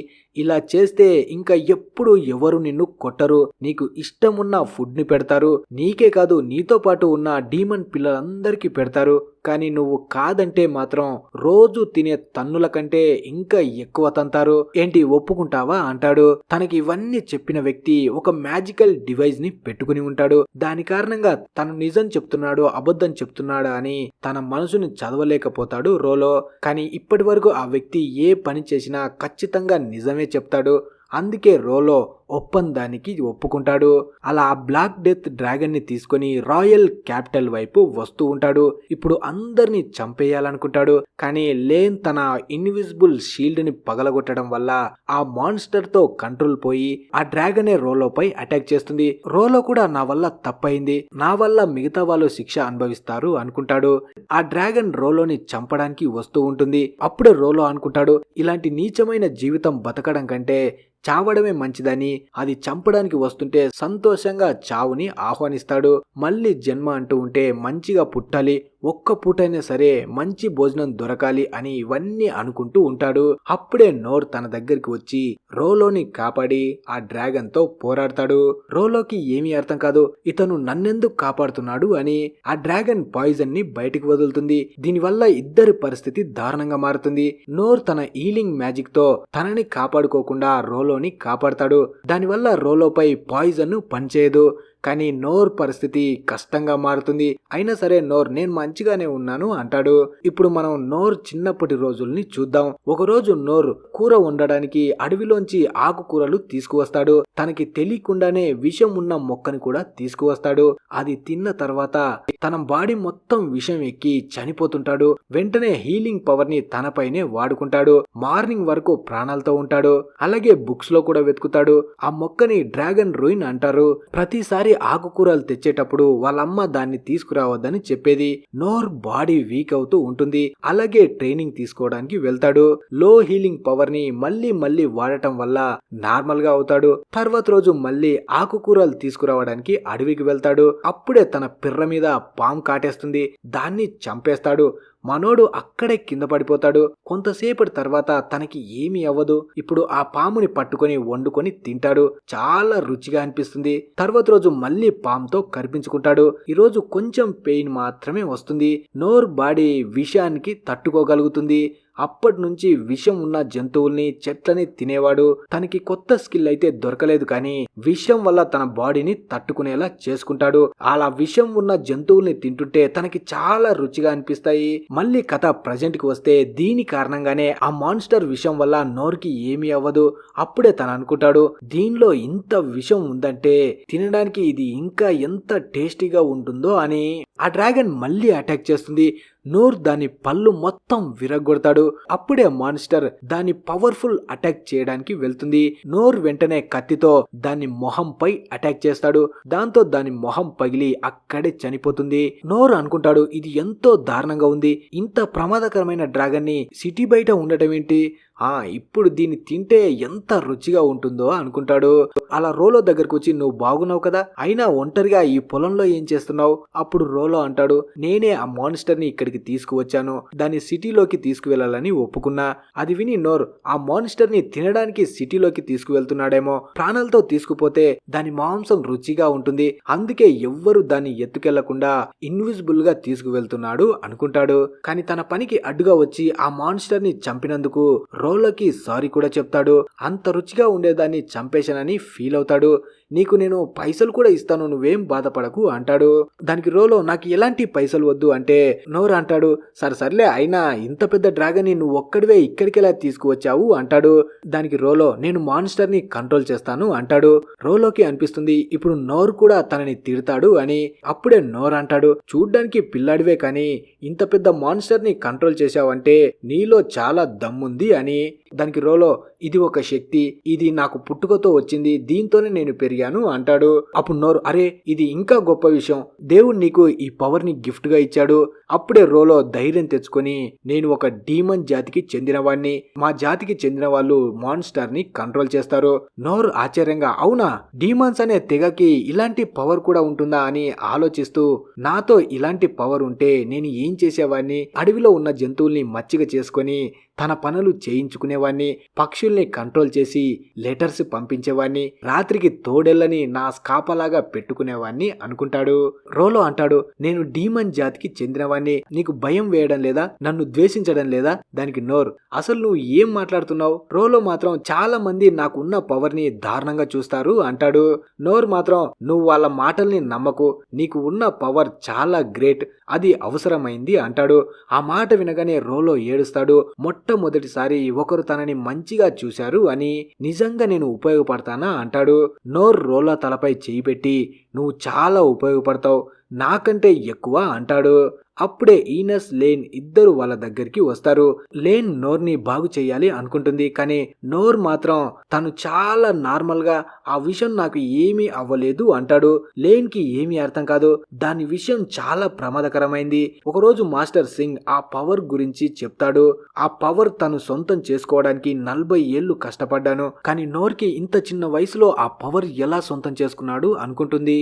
నోర్ లేన్ తో, ఈ పిల్లల్ని నార్మల్ చెయ్యి. రోలోని దగ్గరగా చూడగానే లేన్ కూడా అనిపిస్తుంది తను డీమన్ జాతికి చెందినవాడు అని. ఇతని మనం ఇప్పుడు ఏం చేద్దాం అంటుంది. నోరు, పిల్లాన్ని కూడా మనతో పాటు తీసుకువెళ్దాం అంటాడు. లేన్ మాత్రం, డీమన్ జాతి చాలా ప్రమాదకరమైంది, కొన్ని రాజ్యాల్లో వీళ్ళని చూడగానే చంపేస్తారు. ఈనస్ రోలోతో అంటుంది, నీకు ఎవరు చెప్తే ఈ మాన్స్టర్ ని రాజ్యంలోకి తీసుకువెళ్తున్నావు అని. రోలో మాత్రం, నాకు ఏమీ తెలీదు, నేను ఎక్కడి నుంచి వచ్చానో కూడా నాకు తెలీదు అంటాడు. అప్పుడే నోరు, మనం ఇతన్ని పక్కన ఉన్న ఏదైనా ఊర్లో వదిలేద్దాం, లేన్ కి వాళ్ళ నాన్న చెప్పి ఉంటాడు, చెప్పిన మాటలు అస్సలు వినకు, నీ కళ్ళతో నువ్వు చూసే నిర్ణయం తీసుకో అని. లేన్ కూడా రోలోని చూస్తే భయపడుతున్న కుర్రాడు కనిపిస్తాడు తనకి, అందుకే తను వెంట తీసుకువెళ్ళడానికి ఒప్పుకుంటుంది. అప్పుడే ఈనస్, మిత్ర లాంటి పవిత్రమైన రాజ్యంలోకి ఇలాంటి డీమన్ కుర్రాన్ని తీసుకువెళ్లడం నేరం, అందుకే తనని వెంట తీసుకువెళ్లలేం, అలాగే ఇక్కడ ఒంటరిగా కూడా వదిలేయలేం, వెంట తీసుకువెళ్తే మిత్రలోని వాళ్ళు మనని కూడా శత్రువులా అనుకొని అటాక్ చేస్తారు అని ముగ్గురు ఆలోచిస్తూ ఉంటారు. అప్పుడే వెనుక నుంచి ఒక వ్యక్తి వస్తాడు. చూడ్డానికి చాలా పవర్ఫుల్ గా ఉంటాడు. ఈ పిల్ల నా కొడుకు మొత్తాన్ని నాశనం చేశాడు, ఇది వరకు అంతా అయిపోవాలి, కానీ వాడి వల్లే మొత్తం నాశనం అయ్యింది అంటాడు. అప్పుడే నోరు, నేనే ఆ కుర్రాన్ని ఆపాను, ఆపినందుకు నన్ను క్షమించు అంటాడు. అతను మాత్రం, ఇక వాడు ఏం చేశాడన్నది నాకు ఫరక్ పడదు, నాకు కావాల్సింది వాడే అని సడన్ గా ఇన్విజిబుల్ గా మారి రోలోపై అటాక్ చేయడానికి వెళ్తాడు. కానీ నోర్ తన కత్తిని అడ్డం పెట్టి రోలోని కాపాడతాడు. అప్పుడే ఈనస్ కూడా లేన్ ని దూరంగా తీసుకొని వెళ్తుంది. ఇతని పేరు జాడు. అప్పుడే జాడు నోర్ తో అంటాడు, నువ్వు నా దారికి అడ్డుగా ఉన్నావు, తప్పుకుంటే ఆ కుర్రాన్ని తీసుకువెళ్తాను, వాడు చాలా పనికొస్తాడు, వాడిని తీసుకువెళ్లే పనిని నాకు అప్పగించారు, చచ్చినా సరే బతికినా సరే అంటాడు. కానీ నోర్ కి మాత్రం ఏమీ అర్థం కాదు, ఈ నా కొడుకు నుంచి వచ్చాడు, ఏం మాట్లాడుతున్నాడు అనుకుంటాడు. కానీ అప్పుడే జాడు మెరుపు వేగంతో రోలోపై అటాక్ చేయడానికి వెళ్తాడు. నోర్ మాత్రం తన అటాక్ ని ప్యారీ చేస్తాడు. అలా ఇద్దరి మధ్య ఫైట్ స్టార్ట్ అవుతుంది. ఈ ఫైట్ లో జాడు కత్తి విరిగిపోతుంది. లేన్ అనుకుంటుంది, వీళ్ళేంటి ఇంత వేగంగా ఫైట్ చేసుకుంటున్నారు, అసలు వాళ్ళు నాకు కనిపించడం లేదు అని. అప్పుడే జాడు మిగతా బ్లేడ్స్ ని తీసి తనపై నాన్ స్టాప్ గా అటాక్ చేస్తాడు. కానీ ప్రతి అటాక్ ని నోర్ ప్యారీ చేస్తాడు. వెంటనే జాడు పవర్ఫుల్ గా అటాక్ చేస్తాడు. దాంతో నోర్ చాలా దూరం వెళ్లి పడిపోతాడు. అప్పుడే నోర్ అనుకుంటాడు, ఇదేలా సాధ్యమైంది, వాడి చేతిలో ఉన్నది చిన్న కత్తి, ఆ కత్తి సహాయంతో ఇంత దూరం నన్ను ఎలా తోశాడు అని. వీని చూస్తుంటే చాలా పవర్ఫుల్ గా ఉన్నాడు, నేను ఫస్ట్ టైం ఫైట్ చేసిన మాన్స్టర్ కంటే పవర్ఫుల్ గా ఉన్నాడు అనుకుంటాడు. అలా మళ్ళీ జాడు అటాక్ చేస్తాడు. నాన్ స్టాప్ గా అటాక్ చేస్తూ ఉంటాడు. అలా అటాక్ చేస్తూ ఉంటే నోర్ ఆపుతూ ఉంటాడు. కానీ ఇలాగే కంటిన్యూ అయితే తను వీక్ అయిపోతాడు. వీళ్ళు ఎంత బలంగా ఫైట్ చేసుకుంటున్నారంటే ఆ ఫైట్ నుంచి వచ్చిన షాక్ వేవ్స్ లేన్ వాళ్ళ దగ్గరికి కూడా వెళ్తూ ఉంటాయి. ఈనస్ ఒక షీల్డ్ ని తయారు చేసి లేన్ ని ఆ షీల్డ్ వెనకే ఉండమని చెప్తుంది. జాడుని చూడగానే ఈనస్ గుర్తుపడుతుంది వాడు ఎవడో అని. తను ఎవరో కాదు, డెడ్ మ్యాన్ జాడు. తను ఇంతకు ముందు ఎస్ ర్యాంక్ లో ఉండేవాడు. ఒకరోజు ఈనస్ మాస్టర్స్ దగ్గరికి వెళ్లి ఈ జాడు గురించి అడుగుతుంది. దానికి మాస్టర్ చెప్తాడు, చాలా చిన్న వయసులోనే ఈ జాడు ఎస్ ర్యాంక్ లో జాయిన్ అయ్యాడు, అంటే తను ఎంత పవర్ఫుల్ లో అని అందరూ తన గురించి గొప్పగా చెప్తారు. అప్పుడే గిల్బర్ట్, అయితే నేను వాడితో ఫైట్ చేస్తాను అంటాడు. కానీ అందరు మాస్టర్స్ తనని ఆపుతారు. జాడు ఎంత పవర్ఫుల్ అంటే నువ్వు చిటికలో తన చేతిలో ఓడిపోతావు అంటారు. తనని ఇంతవరకు ఓడించిన వాడే లేడు. 12 సంవత్సరాల వయసులోనే డ్రాగన్ స్లేయర్ అనే బిరుదు వచ్చింది. మొత్తం అన్ని రాజ్యాల్లో తన పేరు మారుమోగిపోయింది. అలాంటి వాడితో నువ్వు పెట్టుకోలేవు అంటారు. కానీ జాడులో ఉన్న చెడ్డ విషయం ఏంటంటే తను తన పవర్స్ ని మంచి కోసమే కాదు చెడు కోసం కూడా ఉపయోగిస్తాడు. ఒకరోజు మర్చెంట్ ఫ్యామిలీలో ఉన్న మొత్తం ఫ్యామిలీ మెంబర్స్ ని చంపేశాడు. జాడుకి మంచి చెడులతో సంబంధం లేదు. తనకి పైసలు వస్తే చాలు ఏ పనినైనా చేయడానికి వెనుకాడాడు. ఒకరోజు ఒక క్లయింట్ తనకి ఎక్కువ పైసలు ఇస్తాను అనడంతో ఒక రాజ్యానికి సంబంధించిన మొత్తం ఆర్మీనే చంపేశాడు. అలాగే మొత్తం రాయల్ ఫ్యామిలీని కూడా చంపేశాడు. అందుకే తన మీద ప్రైజ్ మనీ పెట్టారు. ఎవరు చంపితే వాళ్ళకి ప్రైజ్ మనీ వస్తుంది. కానీ ఎవరైతే తనని చంపడానికి వెళ్తారో వాళ్ళు తిరిగి రాలేరు. ఇక ఎంత మందిని పంపినా వాడిని చంపలేరని గిల్డ్ ఒక నిర్ణయం తీసుకుంది. వాడు చనిపోయాడని అనౌన్స్ చేసింది. అందుకే అప్పటి నుంచి డెడ్ మ్యాన్ జాడు అని తనని పిలుస్తారు. ఇక్కడ జాడు నోర్తో ఫైట్ చేస్తున్నప్పుడు తన కత్తి మళ్ళీ విరిగిపోతుంది. దాంతో తనకి అర్థం కాదు అసలు ఇదేలా సాధ్యం, అది డ్రాగన్ పన్నుతో తయారు చేసిన కత్తి, అది అస్సలు విరిగిపోకూడదు అనుకుంటాడు. అప్పుడే నోర్ తనకి సారీ చెప్తాడు. నా వల్లే నీ కత్తి విరిగిపోయింది, కావాలంటే పైసలు కూడా ఇస్తాను అని. చూడ్డానికి నువ్వు చండాలంగా ఉన్నావు, నీకంటే నీ కత్తి ఇంకా చండాలంగా ఉంది అని తన పవర్ఫుల్ వెపన్ ని తీస్తాడు జాడు. ఇది ఒక సిల్వర్ క్రాస్. దీని పవర్ ఏంటంటే సడన్ గా ఇది వేలల్లో కనిపిస్తుంది. అంటే మొత్తం ఒకేసారి అటాక్ చేసి ఆర్మీని కూడా అంతం చేయగలవు. అప్పుడే జాడు నువ్వు ఎన్ని కత్తులు విరగొట్టినా నేను ఇంకా సృష్టిస్తూనే ఉంటాను, ఇప్పుడు దీన్ని ఆపు చూద్దామని అన్ని కత్తుల్ని ఒకేసారి నోర్ పై అటాక్ చేయడానికి పంపిస్తాడు. నోర్ ఇప్పుడు అన్నిటిని బ్యారీ చేయలేడు. అందుకే రోలోని కాపాడడం కోసం ఆ కత్తులకు అడ్డుగా వెళ్లి రోలోని పట్టుకొని ఉంటాడు. దాంతో కత్తులన్నీ నోర్ వంటిపై దిగుతాయి. ఇదంతా చూస్తున్న ఈనస్ ఎలాగైనా సరే నోర్ కి హెల్ప్ చేయాలి అనుకుంటుంది. కానీ తాను లేన్ ని ఒంటరిగా వదిలి వెళ్ళలేదు. ఇదే విషయాన్ని లేన్ ని అడుగుతుంది, నేను నోర్ ని కాపాడొచ్చా అని. లేన్ దానికి ఒప్పుకోగానే వెంటనే డివైన్ షీల్డ్ ని తీసుకువెళ్లి నోర్ కి అడ్డుగా పెడుతుంది. దాంతో ఆ కత్తులు మొత్తం డివైన్ షీల్డ్ వల్ల ఆగిపోతాయి. అలాగే అదే షీల్డ్ తో జాడు పై అటాక్ చేస్తుంది. కానీ జాడు పక్షిలాగా గాల్లో ఎగురుతూ ఆ అటాక్ నుంచి తప్పించుకుంటాడు. అప్పుడే ఈనస్ నోర్ తో అంటుంది, నేను వాడి అటాక్ ని ఆపుతాను కానీ వాడిని చంపాల్సింది నువ్వే అని. కానీ నోర్ కి మాత్రం ఇన్ని కత్తులు ఒకేసారి అటాక్ చేయడానికి వస్తే నేను ఎలా ఆపగలను అని చిన్నప్పుడు తను చేసిన ట్రైనింగ్ ని గుర్తు చేసుకుంటాడు. అలాగే అక్కడే పడి ఉన్న ఆ డ్రాగన్ కి సంబంధించిన పన్ను కూడా తనకి కనిపిస్తుంది. అలా విరిగిన డ్రాగన్ పన్నుని తీసుకుని ఈనస్ తో అంటాడు, కొంచెం షీల్డ్ ని ఓపెన్ చెయ్యి అని. అలా షీల్డ్ ఓపెన్ చేయగానే బలంగా ఆ పన్నుని తన పైకి వస్తున్న కత్తుల వైపు విసురుతాడు. అలా మాటి మాటికి విసురుతూ మొత్తం కత్తులని నాశనం చేస్తూ ఉంటాడు. ఇప్పుడు జాడు నిర్ణయం తీసుకుంటాడు, సీక్రెట్ గా ఈనస్ ని చంపాలి అని. కానీ కొద్దిలో నోర్ ఈనస్ ని కాపాడతాడు. ఇప్పుడు జాడుకి సంబంధించిన రెండో కత్తిని కూడా విరగొడతాడు. జాడుకి ఏమీ అర్థం కాదు, ఇంత పవర్ఫుల్ అటాక్ ని వీడు ఇంత తొందరగా వచ్చి ఎలా ఆపాడు అని ఆశ్చర్యపోతాడు. ఇప్పుడు నోర్ మళ్ళీ సారీ చెప్తాడు, నన్ను క్షమించు, ఇంకో కత్తి కూడా విరగొట్టాను, కానీ ఇలా అటాక్ చేస్తే ఇక విరగడం తప్ప అతకడం ఉండదు అంటాడు. అప్పుడే జాడు వీడిలో వీడి కత్తిలో ఏదో మర్మం దాగి ఉంది, ఇక వీడితో నేను ఫైట్ చేయలేనని నోర్తో అంటాడు. నా కత్తులు విరిగిపోయాయి, నేను నీతో ఫైట్ చేయను. అలాగే ఇప్పటికే రాయల్ క్యాపిటల్ లో సంబరాలు కూడా స్టార్ట్ అయి ఉంటాయి అంటాడు. అది విని ఈనస్ కూడా షాక్ అవుతుంది. సంబరాల? ఎలాంటి సంబరాలు, ఎందుకు చేసుకుంటున్నారు అంటుంది. కానీ ఏ విషయం చెప్పకుండా జాడు అక్కడి నుంచి వెళ్లిపోతుంటాడు. అలా వెళ్తూ నోర్తో అంటాడు, నువ్వు చాలా విచిత్రంగా ఉన్నావు అని. రోలోని చూస్తూ, నువ్వు కొద్దిలో బతికిపోయావరా బుడ్డోడా, లేకపోతే ఈ పాటికి నేను మస్తు పైసలు సంపాదించేవాని అని సడన్ గా మళ్ళీ రోలోపై అటాక్ చేయడానికి వస్తాడు. కానీ ఇప్పుడు కూడా తన అటాక్ ని నోర్ ప్యారీ చేస్తాడు. దాంతో జాడు అర్థం చేసుకుంటాడు, నోర్ ఉండగా రోలోని తను టచ్ కూడా చేయలేను అని. దాంతో తను అక్కడి నుంచి మాయమవుతాడు. ఆ తర్వాత నోర్ వాళ్ళు ఆలోచిస్తూ ఉంటారు, రాయల్ క్యాపిటల్ లో సంబరాలు జరుగుతున్నాయా, ఎలాంటి సంబరాలు జరుగుతున్నాయి అనుకుంటారు. వీళ్ళు ఎక్కువ దూరం కూడా రాలేదు కాబట్టి తిరిగి రాయల్ క్యాపిటల్ కి వెళ్ళాలి అనుకుంటారు. అలాగే రోలోని మిత్రాకి తీసుకువెళ్ళలేరు, తన్ను కూడా వాళ్ళతో పాటు తీసుకువెళ్ళాలని నిర్ణయం తీసుకుంటారు. రాయల్ క్యాపిటల్ పేరు వినగానే రోలో భయపడతాడు. ఎందుకంటే తను ఇంతకు ముందు విని ఉంటాడు, అన్నిటికంటే భయంకరమైన మాన్స్టర్ ని రాయల్ క్యాపిటల్ పై అటాక్ చేయడానికి పంపించారు అని. అందుకే తను కూడా అక్కడికి వెళ్తే అందరూ చనిపోతారని భయపడతాడు. ఆ మాటలు వినగానే లేన్ కూడా భయపడుతుంది. మాట్లాడుతుంది. వెంటనే ఈనస్ తో అంటుంది, తొందరగా రాయల్ క్యాపిటల్ వైపు బయలుదేరు అని.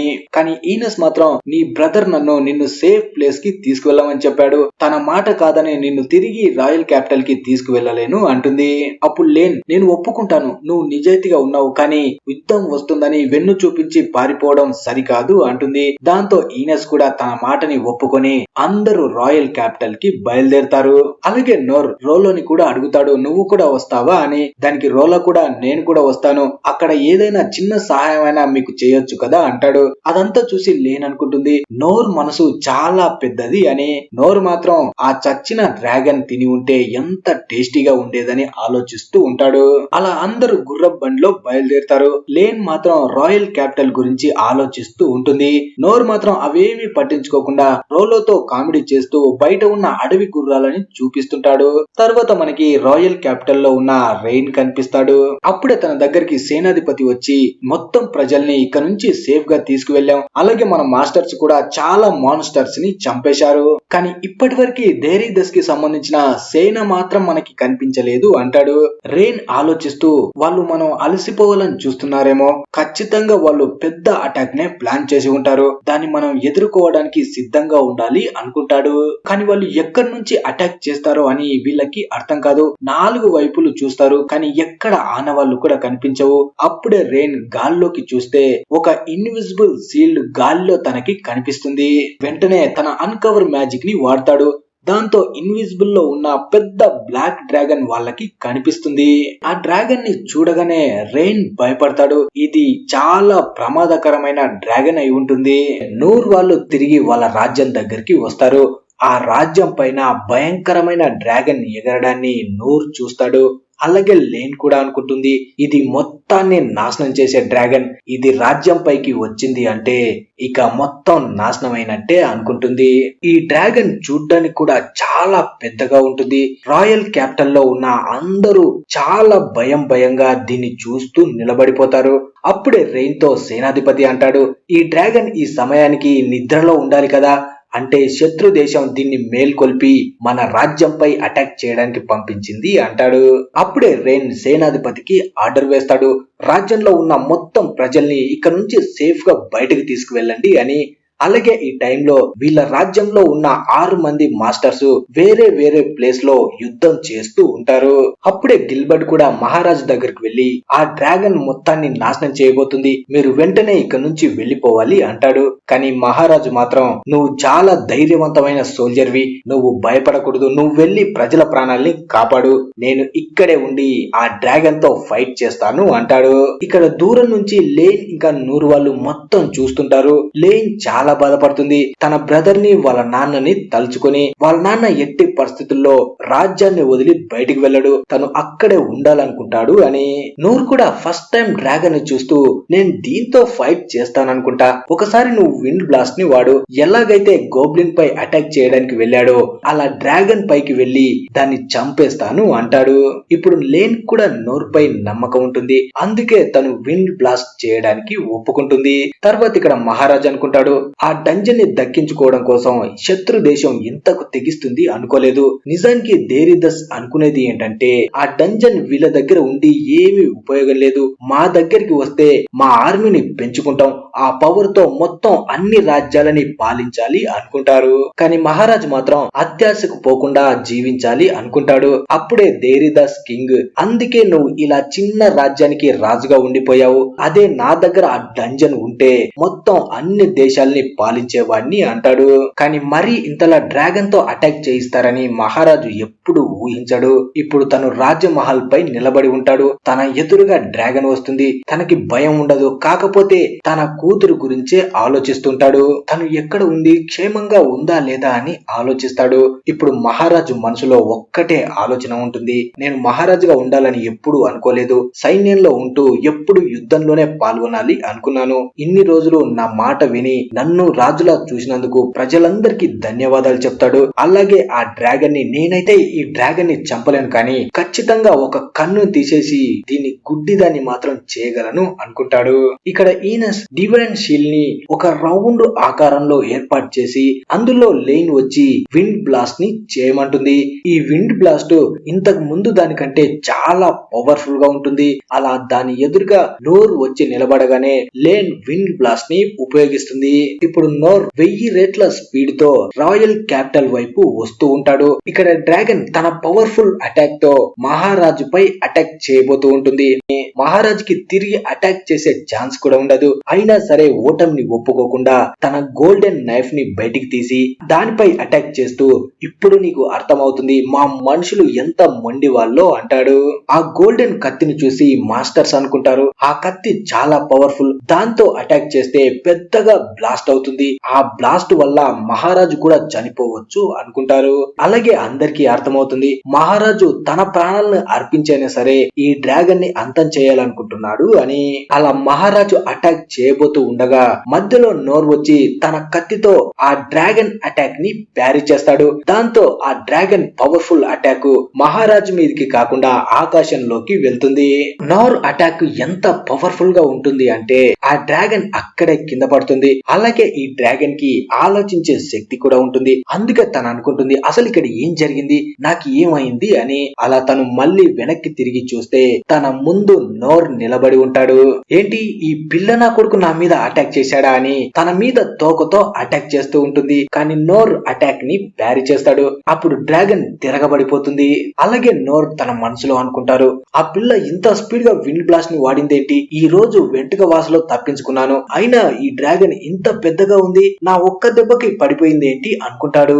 అందరూ దీని గురించి భయపడుతూ పెద్దగా పోడుతున్నారు కానీ ఇది అంత పవర్ఫుల్ గా లేదు అనుకుంటాడు.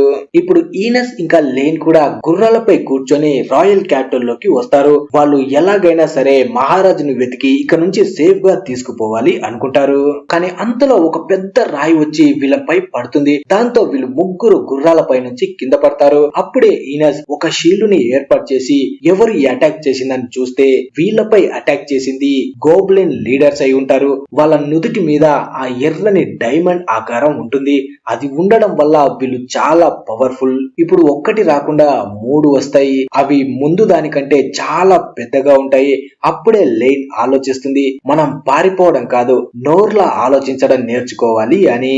అలాగే ఈనస్ తో అంటుంది మనం భయపడిన అవసరం లేదు, ఇవి నార్మల్ గోబ్లిన్సే అని. ఆ మాట వినగానే ఈనస్ కూడా ధైర్యం వస్తుంది. వెంటనే ఆ 3 గోబ్లిన్స్ వీళ్ళపై అటాక్ చేయడానికి వస్తే లేన్ వాటిపై ఐస్ అటాక్ ని చేస్తుంది. కానీ వాటికి ఏమీ అవ్వదు. వెంటనే అవి షీల్డ్ వరకు కూడా వస్తాయి. అప్పుడు రోలో తన పవర్ ని ఉపయోగించి ఆ 3 గోబ్లిన్స్ మైండ్ ని కంట్రోల్ చేసి వాటిని కదలకుండా చేస్తాడు.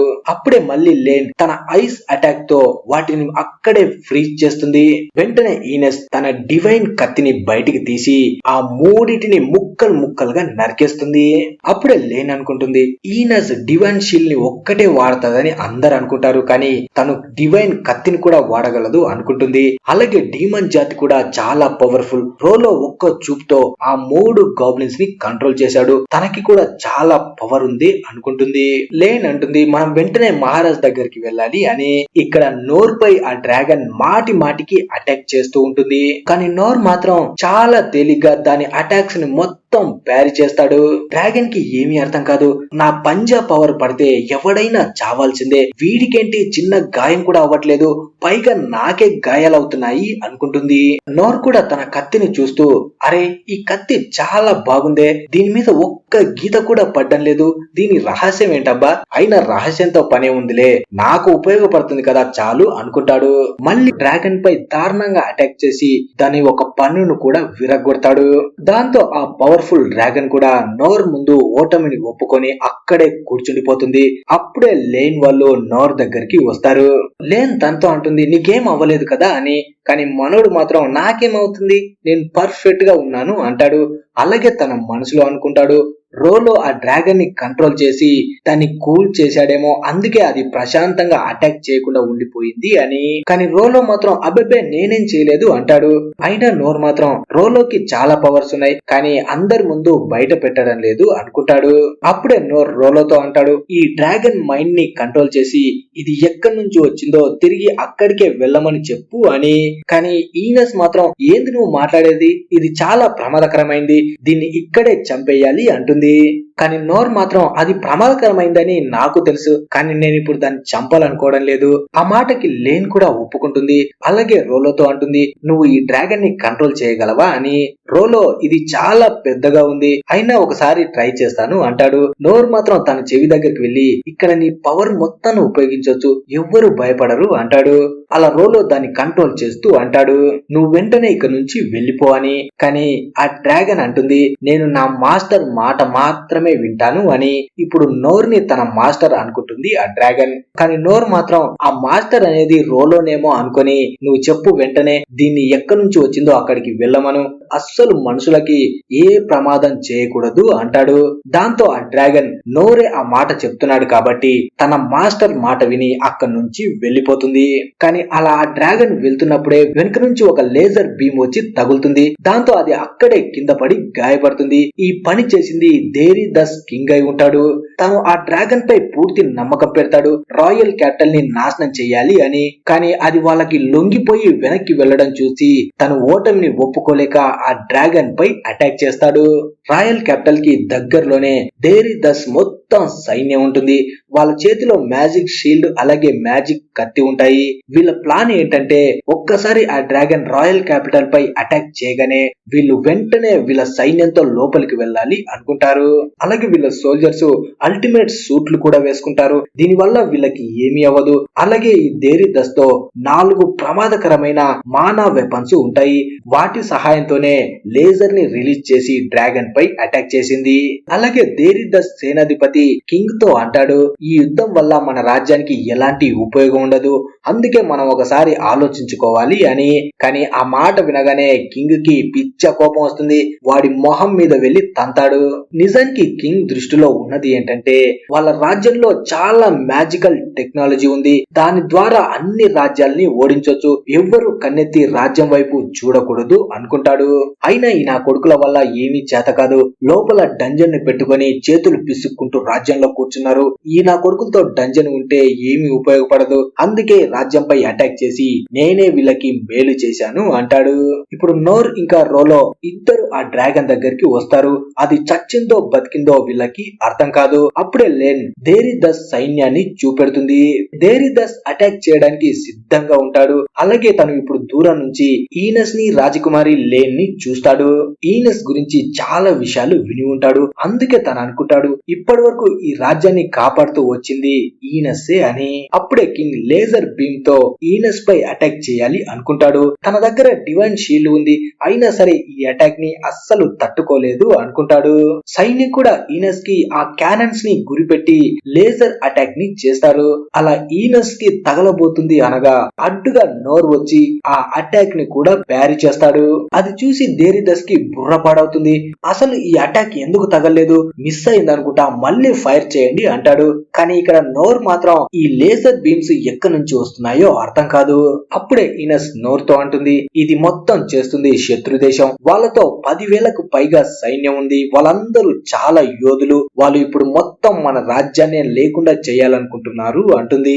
మన దగ్గర కూడా సైన్యం ఉంది, కానీ వాళ్ళతో అస్సలు పోటీ పడలేం, మనం ఇప్పుడు చచ్చినట్టే, వెంటనే ఓటమిని ఒప్పుకొని ఇక్కడ నుంచి వెళ్లిపోవాలి అంటుంది. అప్పుడే లేన్ నోర్ తో అంటుంది, ఇప్పుడు మనం ఏం చేద్దాము అని. కానీ మనసులో నోర్ కి ఇంకేం చేద్దాం అని అడుగుతావు, ఇక నుంచి పారిపోవడమే మంచిది అనుకుంటాడు. కానీ వీళ్ళు మాట్లాడుకునే లోపే నాన్ స్టాప్ గా వాళ్ళు లేజర్ అటాక్స్ ని చేస్తారు.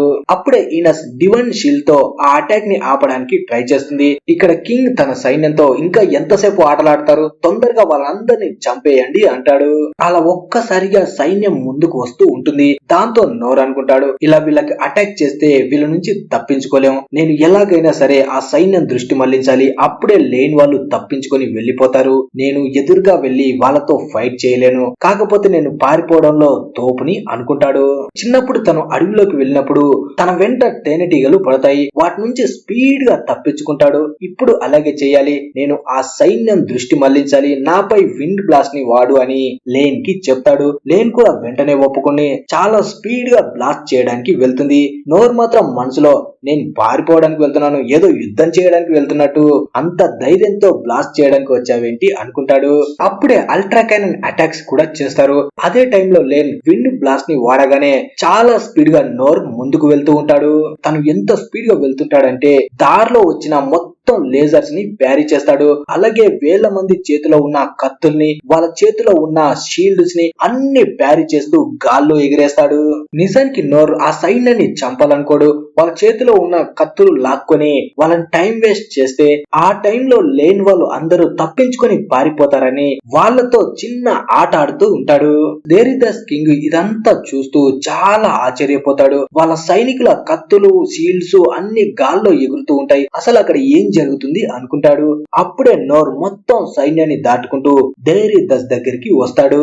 నోర్ గాల్లోకి ఎగిరేసిన కత్తులు మొత్తం తిరిగి వాళ్ళ పైన పడుతూ గాయపడుతుంటారు. అలాగే పెద్ద పెద్ద వెపన్స్ ని, మొత్తం సైన్యాన్ని కూడా గాల్లో ఎగరేస్తుంటాడు. రాజుకి ఏమీ అర్థం కాదు. అసలు ఎవడీడు ఇంత దారుణంగా ఉన్నాడేంటి అనుకుంటాడు. కానీ అలా చేస్తూ చేస్తూ నోర్ అలసిపోతాడు. అలా దగ్గరకు వచ్చిన నోర్ ని చూస్తూ దేరిదాస్ కింగ్ అనుకుంటాడు, ఇంతకు ముందే వాడిని నేను దూరం నుంచి చూశాను, అంత తొందరగా ఇంత దగ్గరికి ఎలా వచ్చాడు అనుకుంటాడు. అప్పుడు మెల్లగా నోర్ వెనక్కి తిరిగి ఆ కింగ్ ను చూడగానే కింగ్ కి తడిసిపోతుంది.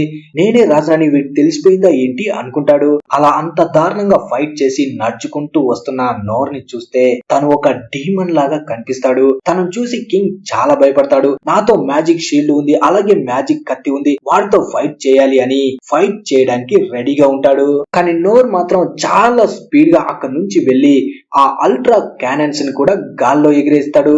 అలా అవి కింద పడి నాశనం అవుతాయి. కింగ్ కు ఏమీ అర్థం కాదు, అసలు వీడి ఇక్కడ ఏం చేస్తున్నాడు అని. నా దగ్గర వేలలో సైన్యం ఉన్నారు, డ్రాగన్ అటాక్ ని తప్పించుకునే షీల్డ్స్ ఉన్నాయి, డ్రాగన్ ని కూడా చంపే క్యానన్స్ ఉన్నాయి, ఇన్ని ఉన్నా సరే ఒక్కడు వచ్చి మొత్తాన్ని నాశనం చేశాడు. అసలు ఇది కళ నిజమా అని ఆశ్చర్యంలో ఉంటాడు.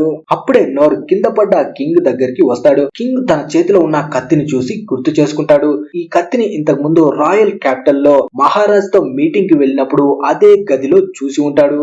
ఈ కత్తి డంజన్ లో దొరికిన చాలా పవర్ఫుల్ కత్తి. ఈ కత్తే దేరిదాస్ కి కావాలి, కానీ ఇది ఇప్పుడు నోర్ చేతిలో ఉంది. అలాగే ఇది వింత లోహంతో తయారు చేశారు. నార్మల్ గా ఉన్న ఏ వ్యక్తి అయినా ఈ కత్తిని అస్సలు ఎత్తలేడు, కానీ వీడు ఎత్తాడంటే వీడు చాలా పవర్ఫుల్ ఏమో అనుకుంటాడు. నోర్ మాత్రం నవ్వుతూ ఒక్క చేత్తో ఆ కత్తిని ఎత్తి మెడ మీద పెట్టుకుంటాడు. కింగ్ మాత్రం ఆశ్చర్యంలో వీడు ఒక్కడే మొత్తం నా రాజ్యాన్ని నాశనం చేసేలా ఉన్నాడు అనుకుంటాడు. వీడిప్పుడు నన్ను నార్మల్ గా వదిలేడు, టార్చర్ పెట్టి చంపేస్తాడు. నేను ఎలాగైతే మహారాజును పట్టుకొని చంపాలనుకున్నానో అలా వీడు నన్ను తప్పకుండా చంపుతాడు అని భయంతో వణికిపోతుంటాడు. కానీ నోర్ మాత్రం నవ్వుతూ ఉండడం చూసి ప్యాంట్ లోనే సుస్సు పోసుకుంటాడు. అలా కింగ్ ను చూసి ఈ ముసల్నా కొడుకు ఎవడు, అయినా ఇంత మెరిసే డ్రెస్ వేసుకుని యుద్ధంలో ఏం పని చేస్తున్నాడు, కుంపదీసి దారి తప్పి వచ్చాడేమో అనుకుంటాడు.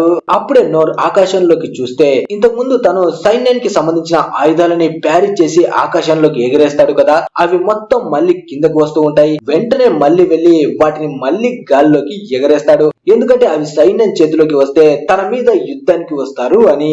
అప్పుడే నోర్ అక్కడ ఉన్న క్యానన్స్ ని చూస్తాడు. వాటి గురించి నోర్ కి తెలీదు, అందుకే వాటిని కూడా ప్యారీ చేసి గాల్లోకి ఎగరేసి నాశనం చేస్తాడు. అప్పుడే మళ్ళీ కింగ్ ముందుకు వెళ్లి, అయినా ఈ ముసలోడు ఎక్కడికి వెళ్లకుండా ఇక్కడేం చేస్తున్నాడు, ఇక్కడ ఇంతమంది కొట్టుకు చస్తూ ఉంటే వీడు మాత్రం మెరిసే డ్రెస్ వేసుకుని ఏం పీకుతున్నాడని ఆలోచిస్తాడు. నిజానికి దేరిదాస్ కింగ్ తనేనని నోర్ కి తెలీదు. అప్పుడే మిగిలి ఉన్న మొత్తం క్యానన్స్ ని కూడా తను నాశనం చేస్తాడు. అలా ఆయుధాలని వాళ్ళ దగ్గరికి రాకుండా గాల్లోనే ప్యారీ చేస్తూ మొత్తం అక్కడ ఉన్న క్యానన్స్ ని నాశనం చేస్తూ నోర్ బాగా అలసిపోతాడు. కింగ్ అక్కడ ఉంటే మాటి మాటికి కింగ్ దగ్గరికి నోర్ వస్తూ ఉంటాడు. నిజానికి తను వచ్చేది ఆ ముసలోడికి ఏమైనా అయ్యిందేమో అని చూడ్డానికి వస్తాడు. కానీ తను అంతలా ఫైట్ చేయడం చూసి ఇక్కడ రాజుకి తడిసిపోతుంది. దేరిదాస్ కింగ్ అక్కడే కింద పడి వీడు నన్ను ఎందుకు చంపడం లేదు, మాటికి వస్తున్నాడు, నన్ను భయపెట్టి వెళ్లిపోతున్నాడు అనుకుంటాడు. కానీ నోర్ మాత్రం ఈ ముసలోడు దారి తప్పి వచ్చాడు కదా, మనం నవ్వితే కొంచెం కూల్ అయి అక్కడ నుంచి వెళ్లిపోతాడేమో అని చిన్న స్మైల్ ఇస్తాడు. దాంతో దేరిదాస్ అక్కడ నుంచి గుర్రం మీద ఎక్కి పారిపోతాడు. ఇప్పుడు నోర్ పూర్తిగా అలసిపోతాడు. అలా కింద పడిపోతూ ఉంటే సైనికులు తనపై అటాక్ చేయడానికి వస్తూ ఉంటారు. కానీ గిల్బర్ట్ అప్పుడే వచ్చి సైనికులపై అటాక్ చేస్తాడు. తనతో పాటు తన గురువు సింగ్ కూడా వస్తాడు. సింగ్ నోర్ తో అంటాడు, నువ్వు ఎవరో కానీ ఇంతవరకు నువ్వు చేసిన హెల్ప్ కి చాలా ధన్యవాదాలు. ఇక నుంచి జరిగేది మొత్తం మాస్టర్లు చూసుకుంటారు అని యుద్ధం కోసం ముందుకు వెళ్తారు. అలా సింగ్ తన పవర్ తో ఒకేసారి 1000 మంది సోల్జర్స్ ని చంపేస్తాడు. అది చూసి నోర్ అలా చూస్తూ ఉండిపోతాడు. ఎందుకంటే ఇంతకు ముందు సింగ్ దగ్గర తను ఖడ్గ విద్యని నేర్చుకోవడానికి కూడా వెళ్లి ఉంటాడు. మిగతా మాస్టర్స్ కూడా అక్కడికి వచ్చి వాళ్ళ పవర్స్ ని ఉపయోగించి మొత్తం సైన్యాన్ని నాశనం చేస్తారు. ఈ మాస్టర్స్ మొత్తం చిన్నతనంలో నోర్ కి గురువులుగా ఉన్న వాళ్ళే. అలా అందరినీ ఇప్పుడు ఒక్క దగ్గర చూసి నోర్ చాలా హ్యాపీగా ఫీల్ అవుతాడు. అలాగే మాస్టర్స్ కూడా నోర్ ని గుర్తుపడతారు. చిన్నతనంలో ఈ కుర్రాడు మనతో ట్రైనింగ్ కోసం వచ్చాడు అని. అప్పుడే లేన్ వచ్చి నోర్ ని హీల్ చేస్తుంది.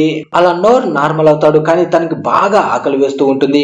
అప్పుడే సింగ్ అంటాడు, మనమందరం కలిసి దేరిదస్ ని ఓడించాం అని. కానీ ఇంకో మాస్టర్, దేరిదస్ ఇక నుంచి ఎప్పుడు పారిపోయాడు, అసలు వాడు వచ్చినట్టు కూడా మాకు తెలియలేదు కదా అని. దానికి నోర్, నేను యుద్ధం చేస్తున్నప్పుడు ఒక ముసలోని చూశాను, వాడు గోల్డ్ కలర్ ఆర్మర్ వేసుకున్నాడు, వాడి గుర్రానికి కూడా అదే వేశాడు అంటాడు. దానికి మాస్టర్, అంటే దానికి ఏదో మ్యాజికల్ పవర్ ఉండొచ్చు, ఆ పవర్ తోనే అంత స్పీడ్ గా ఇక నుంచి పారిపోయాడు అనుకుంటారు. అప్పుడే సింగ్, వాడు బోర్డర్ క్రాస్ చేసి వెళ్ళాడంటే వాడిని మనం ఏం చేయలేం, క్రాస్ చేయకముందే వాడిని మనం పట్టుకోవాలి అంటాడు. కానీ ఓకెన్ మాస్టర్ మాత్రం, వాడిని మనం ఎలా పట్టుకుంటాం, అంత స్పీడ్ గా వెళ్లి పట్టుకోవాలంటే గాల్లో మనం వెళ్ళాలి అంటాడు. అప్పుడు నోర్, మనం గాల్లో వెళ్ళొచ్చని ఇంతకు ముందు కింద పడ్డ ఆ డ్రాగన్ దగ్గరికి వెళ్తాడు. అలా అంత దగ్గర నుంచి ఆ పెద్ద డ్రాగన్ ని చూసి మాస్టర్స్ కూడా షాక్ అవుతారు. అప్పుడే షేన్ మాస్టర్ వచ్చి గాయపడ్డ డ్రాగన్ కి హీల్ చేసి నార్మల్ గా చేస్తాడు. అప్పుడే షేన్ నోర్ ని చూసి, నోర్ నువ్వు చాలా పెద్దగయ్యావు అంటాడు. ఓకెన్ మాస్టర్ కూడా, వీడు నోరా, నేను గుర్తుపట్టలేదు అంటాడు. దానికి నోర్, నేను కూడా మిమ్మల్ని గుర్తుపట్టలేదు, ఇప్పటి వరకు మీరు చచ్చుంటారనుకున్నాను అంటాడు. ఆ మాట వినగానే ఓకెన్ మాస్టర్ కి కోపం వస్తుంది. నేను అంత తొందరగా చావను, ఇంకా 100 సంవత్సరాలు కూడా ప్రాణాలతో ఉంటాను అంటాడు. అప్పుడే మాస్టర్స్ అంటారు, మనం అందరం ఈ డ్రాగన్ మీద కూర్చొని ఎగరగలమా అని. దానికి నోర్, ఎందుకు ఎగరలేము, మనం అందరిని చూసుకోవడానికి రోలో ఉన్నాడు కదా అంటాడు. అప్పుడు రోలో కూడా ఒప్పుకుంటాడు. అప్పుడే డ్రాగన్ మెలకువలోకి వచ్చి గట్టిగా అరుస్తుంది. రోలో అంటాడు, ఇది చాలా కోపం మీద ఉంది, తనని గాయపరిచిన వాళ్ళ మీద పగ తీర్చుకోవాలనుకుంటుంది, కానీ దానికి అనుమతిని నోర్ ఇవ్వాలి అంటాడు. అందరూ రోలో మాటనే అది వింటుంది అనుకుంటారు. నిజానికి అది కోరుకునేది నోర్ అనుమతిని. అప్పుడు లేన్ వాళ్ళు కూడా ఆ డ్రాగన్ పైన వెళ్ళాలి అనుకుంటారు. నోరా మాత్రం, మీరెందుకు వెళ్తున్నారు అంటాడు. దానికి లేన్, రోలో ఆ డ్రాగన్ పై వెళ్తున్నాడు కదా, తనకి ప్రొటెక్షన్ గా మేము వెళ్తున్నాం, నువ్వు రావడం లేదా మాస్టర్ అంటుంది. నిజానికి నోర్ కి హైట్స్ అంటే అస్సలు పడదు. తనేదో క్యాజువల్ గా డ్రాగన్ మీద వెళ్ళాలని చెప్పి ఉంటాడు. ఇలా తనని కూడా డ్రాగన్ మీద తీసుకువెళ్తారని తెలీదు. కానీ ఇంతమంది ముందు భయం అని చెప్పడానికి మనోడికి కొంచెం సిగ్గడ్డం వస్తుంది. అందుకే తను కూడా డ్రాగన్ మీద వెళ్ళడానికి ఒప్పుకుంటాడు. అప్పుడే మహారాజు ఇంకా రెయిన్ ఇద్దరు అక్కడికి వస్తారు. రెయిన్ ని ఇంకా వాళ్ళ నాన్నని సేఫ్ గా చూసి లేన్ చాలా హ్యాపీగా ఫీల్ అవుతుంది. అప్పుడే ఇనస్ రెయిన్ ముందుకు వచ్చి తనకి క్షమాపణ చెప్తుంది. మీరు చెప్పినట్టు లేన్ ని దూరం తీసుకువెళ్లకుండా మీ ఆజ్ఞని ధిక్కరించి తనని మళ్ళీ రిటర్న్ తీసుకువచ్చాను అని. అప్పుడు రెయిన్, నువ్వు కరెక్ట్ గానే చేశావు, నేనే మూర్ఖుడిలాగా నీకు ఆదేశం ఇచ్చాను, ఇలాంటి ఆదేశం ఇవ్వకుండా ఉండాల్సింది అంటాడు. అలా ఓకెన్ మాస్టర్ తప్ప అందరూ అక్కడి నుంచి బయలుదేరుతూ ఉంటారు. అప్పుడే మహారాజు నోర్తో అంటాడు, నా ఇద్దరు బిడ్డల్ని క్షేమంగా చూసుకో అని. అలా డ్రాగన్ గాల్లోకి ఎగురుతుంది. దూరంగా డెండాల్క్ ఇంకా సింగ్ ఇద్దరు మాట్లాడుకుంటూ ఉంటారు. అప్పుడే డెండాల్క్, మన నోర్ కి అసలు విషయం చెప్పేద్దామా అంటాడు. కానీ సింగ్ మాత్రం, తను చిన్నతనంలో మన దగ్గర ట్రైనింగ్ వచ్చినప్పుడు తను ట్రైనింగ్ చేయలేడని వాపస్ పంపించాం, కానీ ఇప్పుడు తను ఎదిగిన విధానం, ఫైటింగ్ చేస్తున్న విధానం చూస్తే నాకే సిగ్గేస్తుంది, నేను ఇంకా ట్రైనింగ్ తీసుకోవాలనుకుంటా అంటాడు. నోర్ వాళ్ళు ఆ డ్రాగన్ పై చాలా దూరం వస్తారు. అప్పుడే రెయిన్ అంటాడు, ఆ దూరంగా కనిపిస్తున్న స్టీల్ బ్రిడ్జి తర్వాత దేరిదస్ కు సంబంధించిన రాజ్యం స్టార్ట్ అవుతుంది, అందుకే మనం రిటర్న్ వెళ్లిపోవాలి అంటాడు. కానీ అప్పుడే లేన్ కి దేరిదస్ కనిపిస్తాడు. తను కొంతసేపు అయితే వీళ్ళ రాజ్యాన్ని దాటేసి వెళ్లిపోతాడు. ఇప్పుడు వీళ్ళు ఇన్విజిబుల్ లో ఉంటారు. కానీ తను అటాక్ చేస్తే అందరికి తెలిసిపోతుంది. వీళ్ళు అటాక్ చేసుకుంటూ వెళ్లే లోపు వేరే రాజ్యంలోకి కూడా వెళ్లిపోతారు. అప్పుడు ఇంకా ప్రమాదం అని ఆలోచిస్తూ ఉంటారు.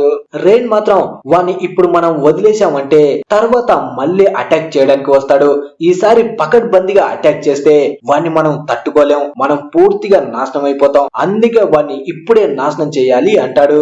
అప్పుడే ఇనస్, నా పవర్ ని వాడి ముందు ఉన్న బ్రిడ్జిని మొత్తం నాశనం చేస్తాను, మనం తిరిగి వచ్చేటప్పుడు ఈజీగా ఉంటుంది. ఈనస్ కూడా ఇప్పుడు చాలా కోపంతో ఉంటుంది. దాంతో రేన్ ఈనస్ కి పర్మిషన్ ఇస్తాడు. పర్మిషన్ ఇవ్వగానే ఈనస్ తన డివైన్ కత్తిని వాడి అక్కడ ఉన్న డిఫెన్స్ సిస్టమ్ ని అలాగే బ్రిడ్జి ని మొత్తాన్ని నాశనం చేస్తుంది. రేన్ అంటాడు మనం వెంబడించి వాడిని పట్టుకుందాం అంటాడు. లేన్ కూడా అంటుంది మన దగ్గర ఇంతమంది యోధులు ఉన్నారు, అలాగే నా మాస్టర్ కూడా ఉన్నాడు, ఇంతమందిని కాదని వాడు ఎక్కడికి పారిపోతాడు, అక్కడ చూడు నా మాస్టర్ ఎంత ప్రశాంతంగా కూర్చున్నాడో, మనం మాట్లాడేది మొత్తం కళ్ళు మూసుకునే వింటున్నాడు అంటుంది. కానీ నోర్ని మనం దగ్గర నుంచి చూస్తే బాబు బాగా గురక పెట్టి పడుకుని ఉంటాడు. ఇంత యుద్ధంలో కూడా మనోడికి నిద్ర పట్టిందంటే మహానుభావుడు. ఇప్పుడు దేరిదాస్ తన రాజ్యంలోకి వచ్చి తన కోటలో ఉన్న మంత్రితో మాట్లాడుతుంటాడు. అప్పుడే మంత్రి తన బట్టల్ని చూసి నీ బట్టలెందుకు ఇంత మురికిగా ఉన్నాయి, అలాగే మిగతా సేన ఎక్కడ ఉంది అంటాడు. ఆ మాట వినగానే రాజుకి పిచ్చ కోపం వస్తుంది. నా కొడుకులు మొత్తం చెత్త నా కొడుకులు, అంత పవర్ఫుల్ వెపన్స్ చేతికి ఇచ్చినా సరే ఆ యుద్ధంలో గెలవలేకపోయారు అంటాడు. అలా వీళ్ళు మాట్లాడుకుంటూ ఉంటే వీళ్ళకి ఎదురుగా ఆకాశంలో ఆ పెద్ద డ్రాగన్ కనిపిస్తుంది. దాన్ని చూడగానే రాజు షాక్ అయిపోతాడు. ఈ డ్రాగన్ మళ్ళీ ప్రాణాలతో ఎలా బతికి ఉంది, ఆ మానా క్యాన్స్ తో దీన్ని బ్లాస్ట్ చేశాను కదా, అది చచ్చిపోయి ఉండాలి అనుకుంటాడు. అంతలో రాజుకి గుర్తుకు వస్తుంది వాళ్ళ దగ్గర మాస్టర్ సేన్ ఉన్నాడు, అతనే దీన్ని హీల్ చేసి ఉంటాడు, తన దగ్గర చాలా పవర్ ఉంది అనుకుంటాడు. అలాగే ఇంకో విషయం కూడా ఆలోచిస్తాడు. ఆ డ్రాగన్ మా పైన అటాక్ చేయాలంటే దాన్ని ఎవడైనా కంట్రోల్ చేయాలి కదా, వాళ్ళతో కంట్రోల్ చేయడానికి ఎవడున్నాడు అబ్బా అని మంత్రిని అడుగుతాడు. మన దగ్గర ఆ డ్రాగన్ ని కంట్రోల్ చేసేవాడు ఉన్నాడు కదా, వాడిని రమ్మనండి అని. వాడు ఏదో పని మీద బయటికి వెళ్ళాడు అంటాడు. ఆ మాట వినగానే రాజుకి పిచ్చ కోపం వస్తుంది. మంత్రిని ఒక్క చేయితో పైకెత్తి నా కొడుకే మనని మోసం చేసి శత్రు రాజ్యంతో కలిసిపోయినట్టున్నాడు అంటాడు. ఇప్పుడు దేరిదాస్ రాజ్యం మొత్తం వణికిపోతూ ఉంటుంది. వాళ్ళ దగ్గర వేరే అవకాశం లేదు.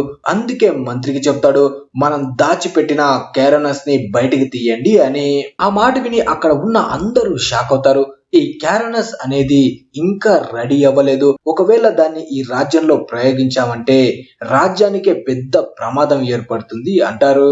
కానీ రాజుకు మాత్రం వాళ్ళ ప్రజలు చచ్చినా రాజ్యం నాశనమైనా ఎలాంటి ఫరక్ పడదు. అందుకే మంత్రిని కొట్టి నువ్వు అన్ని మూసుకొని కూర్చో, నేను చెప్పినట్టు ఆ ఆయుధంతో ఆ డ్రాగన్ ని అంత చెయ్యండి అంటాడు. ఒక్క దెబ్బతో అది రాయిలా మారిపోవాలి.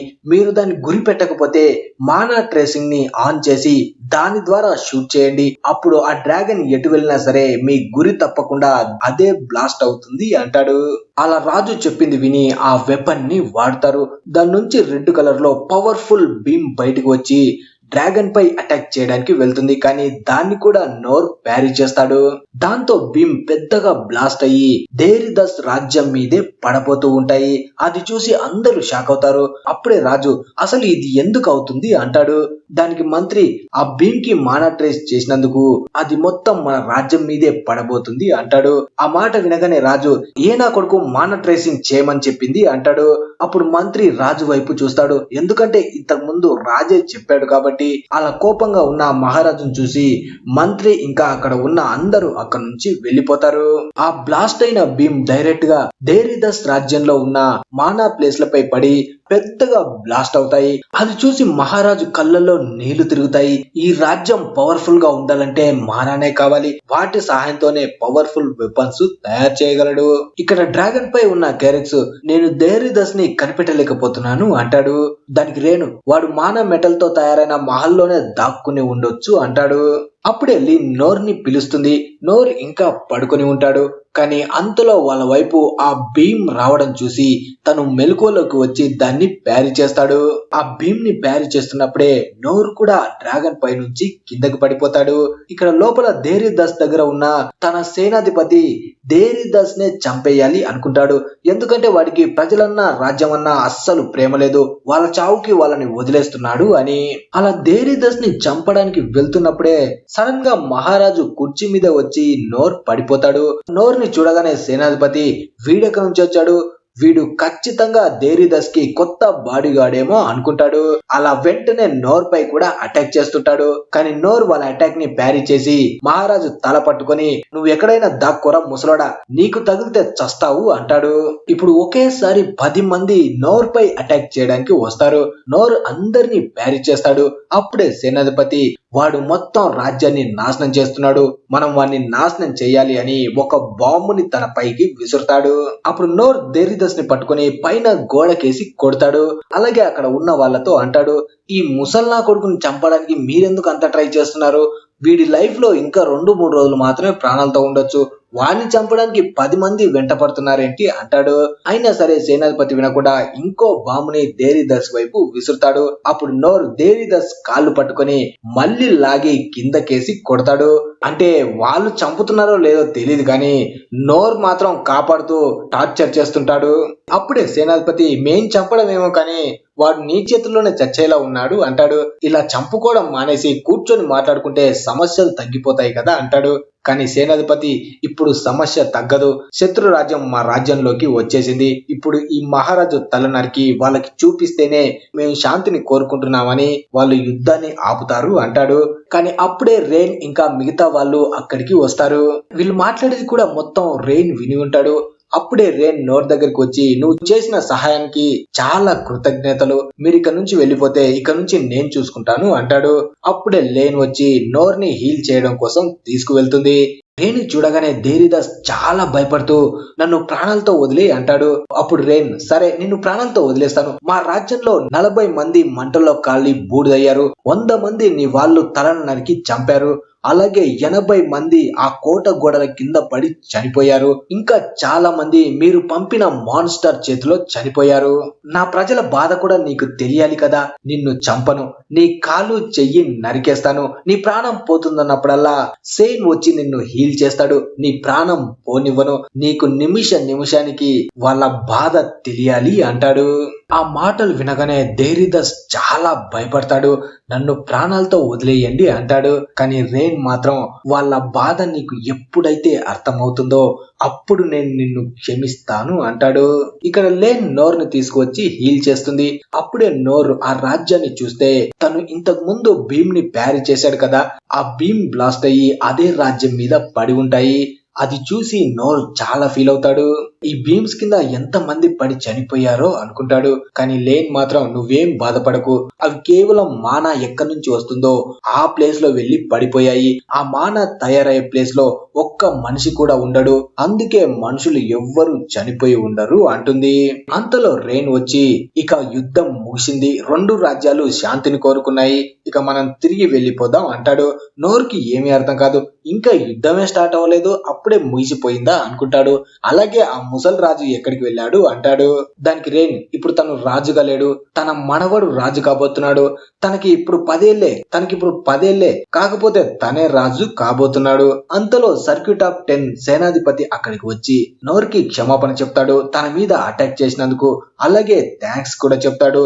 నేను ఆ రాజుని చంపి ఉంటే మా రాజ్యంలో అంతర్యుద్ధం మొదలయ్యేది, అందుకే నువ్వు ఆపి మంచి పని చేశావు అంటాడు. నోర్ మాత్రం నేను నీకు థ్యాంక్స్ చెప్పాలి, నేను డ్రాగన్ పై నుంచి కింద పడి ఉంటే సత్యవాన్ని, మీ రాజుగారి కుర్చీ మీద పడ్డాను కాబట్టి ప్రాణాలతో బతికిపోయాను అంటాడు. ఆ మాట వినగానే సేనాధిపతి నవ్వుకుంటాడు. అలాగే సేనాధిపతి నోర్ కి మాట ఇస్తాడు, నీకు ఏ సహాయం వచ్చినా మేము హెల్ప్ చేస్తాము అంటాడు. దానికి నోరు నా వల్ల మీ రాజ్యం చాలా దారుణమైన స్థితికి వచ్చింది, మీరు పర్మిషన్ ఇస్తే నేను కూడా క్లీన్ చేస్తాను అంటాడు. ఆ మాట వినగానే మళ్ళీ నవ్వుతాడు సేనాధిపతి. అప్పుడే రోలో అంటాడు, డ్రాగన్ బోర్ గా ఫీల్ అవుతుందంట, తిరిగి వెళ్ళిపోదాం అంటుంది అంటాడు.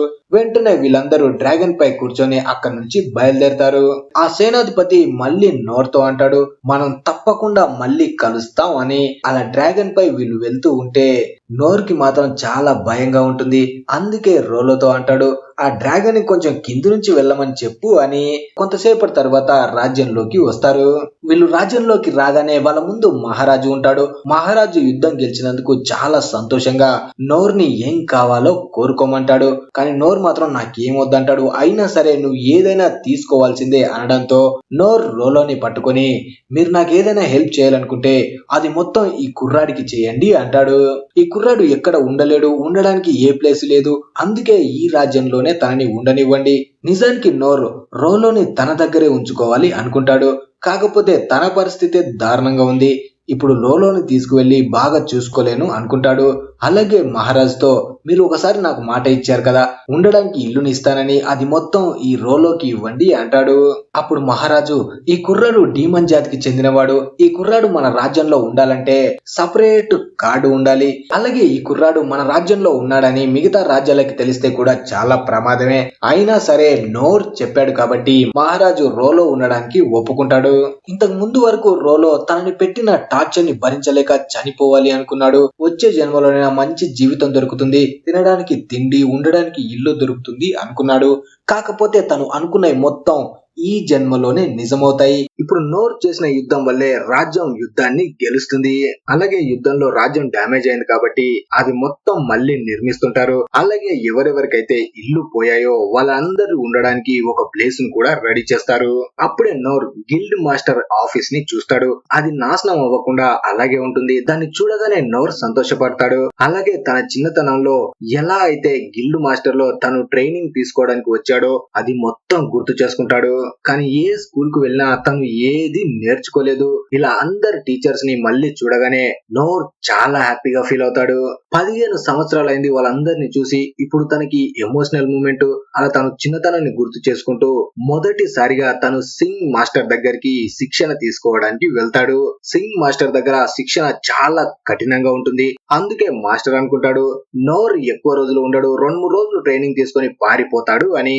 కానీ 10వ రోజు కూడా నోర్ అక్కడే ట్రైనింగ్ తీసుకోవడం చూసి సింగ్ షాక్ అవుతాడు. తర్వాత రోజు సింగ్ మాస్టర్ నోర్ పైకి ఒక పెద్ద బాల్ ఆకారంలో ఉన్న దాన్ని విసురుతాడు. నోర్ దాన్ని కూడా ప్యారీ చేస్తాడు. కాకపోతే తన చెయ్యి పెయిన్ వచ్చి కత్తిని కిందకి విసిరేస్తాడు. దాంతో సింగ్ మాస్టర్ చాలా కోపడతాడు. నీ ఎదురుగా శత్రువు యుద్ధం చేస్తుంటే నీ కత్తి కింద పడిపోయిందని తను నీకు టైం ఇవ్వడు, నీ తల అప్పటికే నరికేస్తాడు. అందుకే నువ్వు చాలా జాగ్రత్తగా ఉండాలి అంటాడు. వెంటనే నోర్ కత్తిని మళ్ళీ తీసుకొని పోరాడడానికి సిద్ధమవుతాడు. సింగ్ తనని చూడగానే మనోడు చాలా మొండోడు అనుకుంటాడు.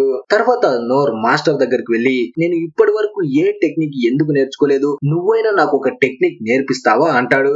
అప్పుడే సింగ్ నోర్ ని తీసుకొని గార్డెన్ లోకి వెళ్లి తన ఖడ్గాన్ని బయటికి తీసి మెరుపు వేగంలో అక్కడ ఉన్న ఆకుల్ని కట్ చేస్తాడు. తను ఎంత స్పీడ్ గా చేస్తాడంటే ఎదురుగా ఉన్న ఎవ్వరు కూడా తన వేగాన్ని చూడలేకపోతారు. కానీ నోర్ మాత్రం, ఎలా నువ్వు అక్కడ ఉన్న ఆకుల్ని మొత్తం కట్ చేశావు అంటాడు. అంటే అంత వేగాన్ని కూడా నోర్ చూడగలిగాడనమాట. అది వినగానే మాస్టర్ షాక్ అవుతాడు. నోర్ లో చాలా టాలెంట్ ఉంది, తనని సరైన దారిలో పెడితే నాకంటే చాలా పెద్ద యోధుడవుతాడు అనుకుంటాడు. తర్వాత 3 నెలల పాటు అక్కడే శిక్షణ తీసుకుంటాడు. కానీ 3 నెలలు గడుస్తున్నా సరే తను ఎలాంటి స్కిల్ ని నేర్చుకోడు. కేవలం ప్యారీ చేయడం మాత్రమే వస్తుంది.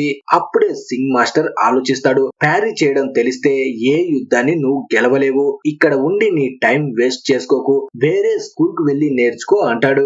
తర్వాత నోర్ డెండాల్క్ మాస్టర్ దగ్గరికి వెళ్తాడు. డెండాల్క్ మాస్టర్ వారియర్ ట్రైనింగ్ ని ఇస్తాడు. ఇక్కడ చాలా ఫిజికల్ ట్రైనింగ్ ఉంటుంది. అక్కడ ఉన్న అందరూ కండలు తిరిగిన వాళ్ళలా ఉంటారు. కేవలం నోర్ మాత్రమే గాలొస్తే ఎగిరిపోయే వాళ్ళ ఉంటాడు. అప్పుడే డెండాల్క్ మాస్టర్, ఒక వారియర్ కు ఉండాల్సిన లక్షణం ఏంటంటే యుద్ధం అంటూ వస్తే అడ్డంగా నిలబడిపోవాలి అంటాడు. అలా 2 నెలల పాటు అక్కడే శిక్షణ తీసుకుంటాడు. డెండాల్క్ మాస్టర్ నోర్ ని చూసి 2 నెలలు కూడా తను ఇక్కడ ఉండడు అనుకుంటాడు. తర్వాత అందరినీ ఒక కొండ దగ్గరికి తీసుకువెళ్లి కొండపై నుంచి బండరాలని పైకి విసిరేస్తూ వాటిని ఆపగలిగే ట్రైనింగ్ ఇస్తూ ఉంటారు. కానీ అనుకోకుండా వాళ్ళు ఉన్న కొండ ఒక భాగం విరిగి వీళ్ళ మీద పడబోతూ ఉంటుంది. అక్కడ ఉన్న అందరూ పారిపోతారు. కేవలం నోర్ మాత్రమే భయపడకుండా దాన్ని ఆపగలను అన్న ధైర్యంతో అక్కడ నిలబడతాడు. అంతలో డెండాల్క్ మాస్టర్ వచ్చి ఆ కొండని పగలగొట్టి నోర్ ని కాపాడతాడు.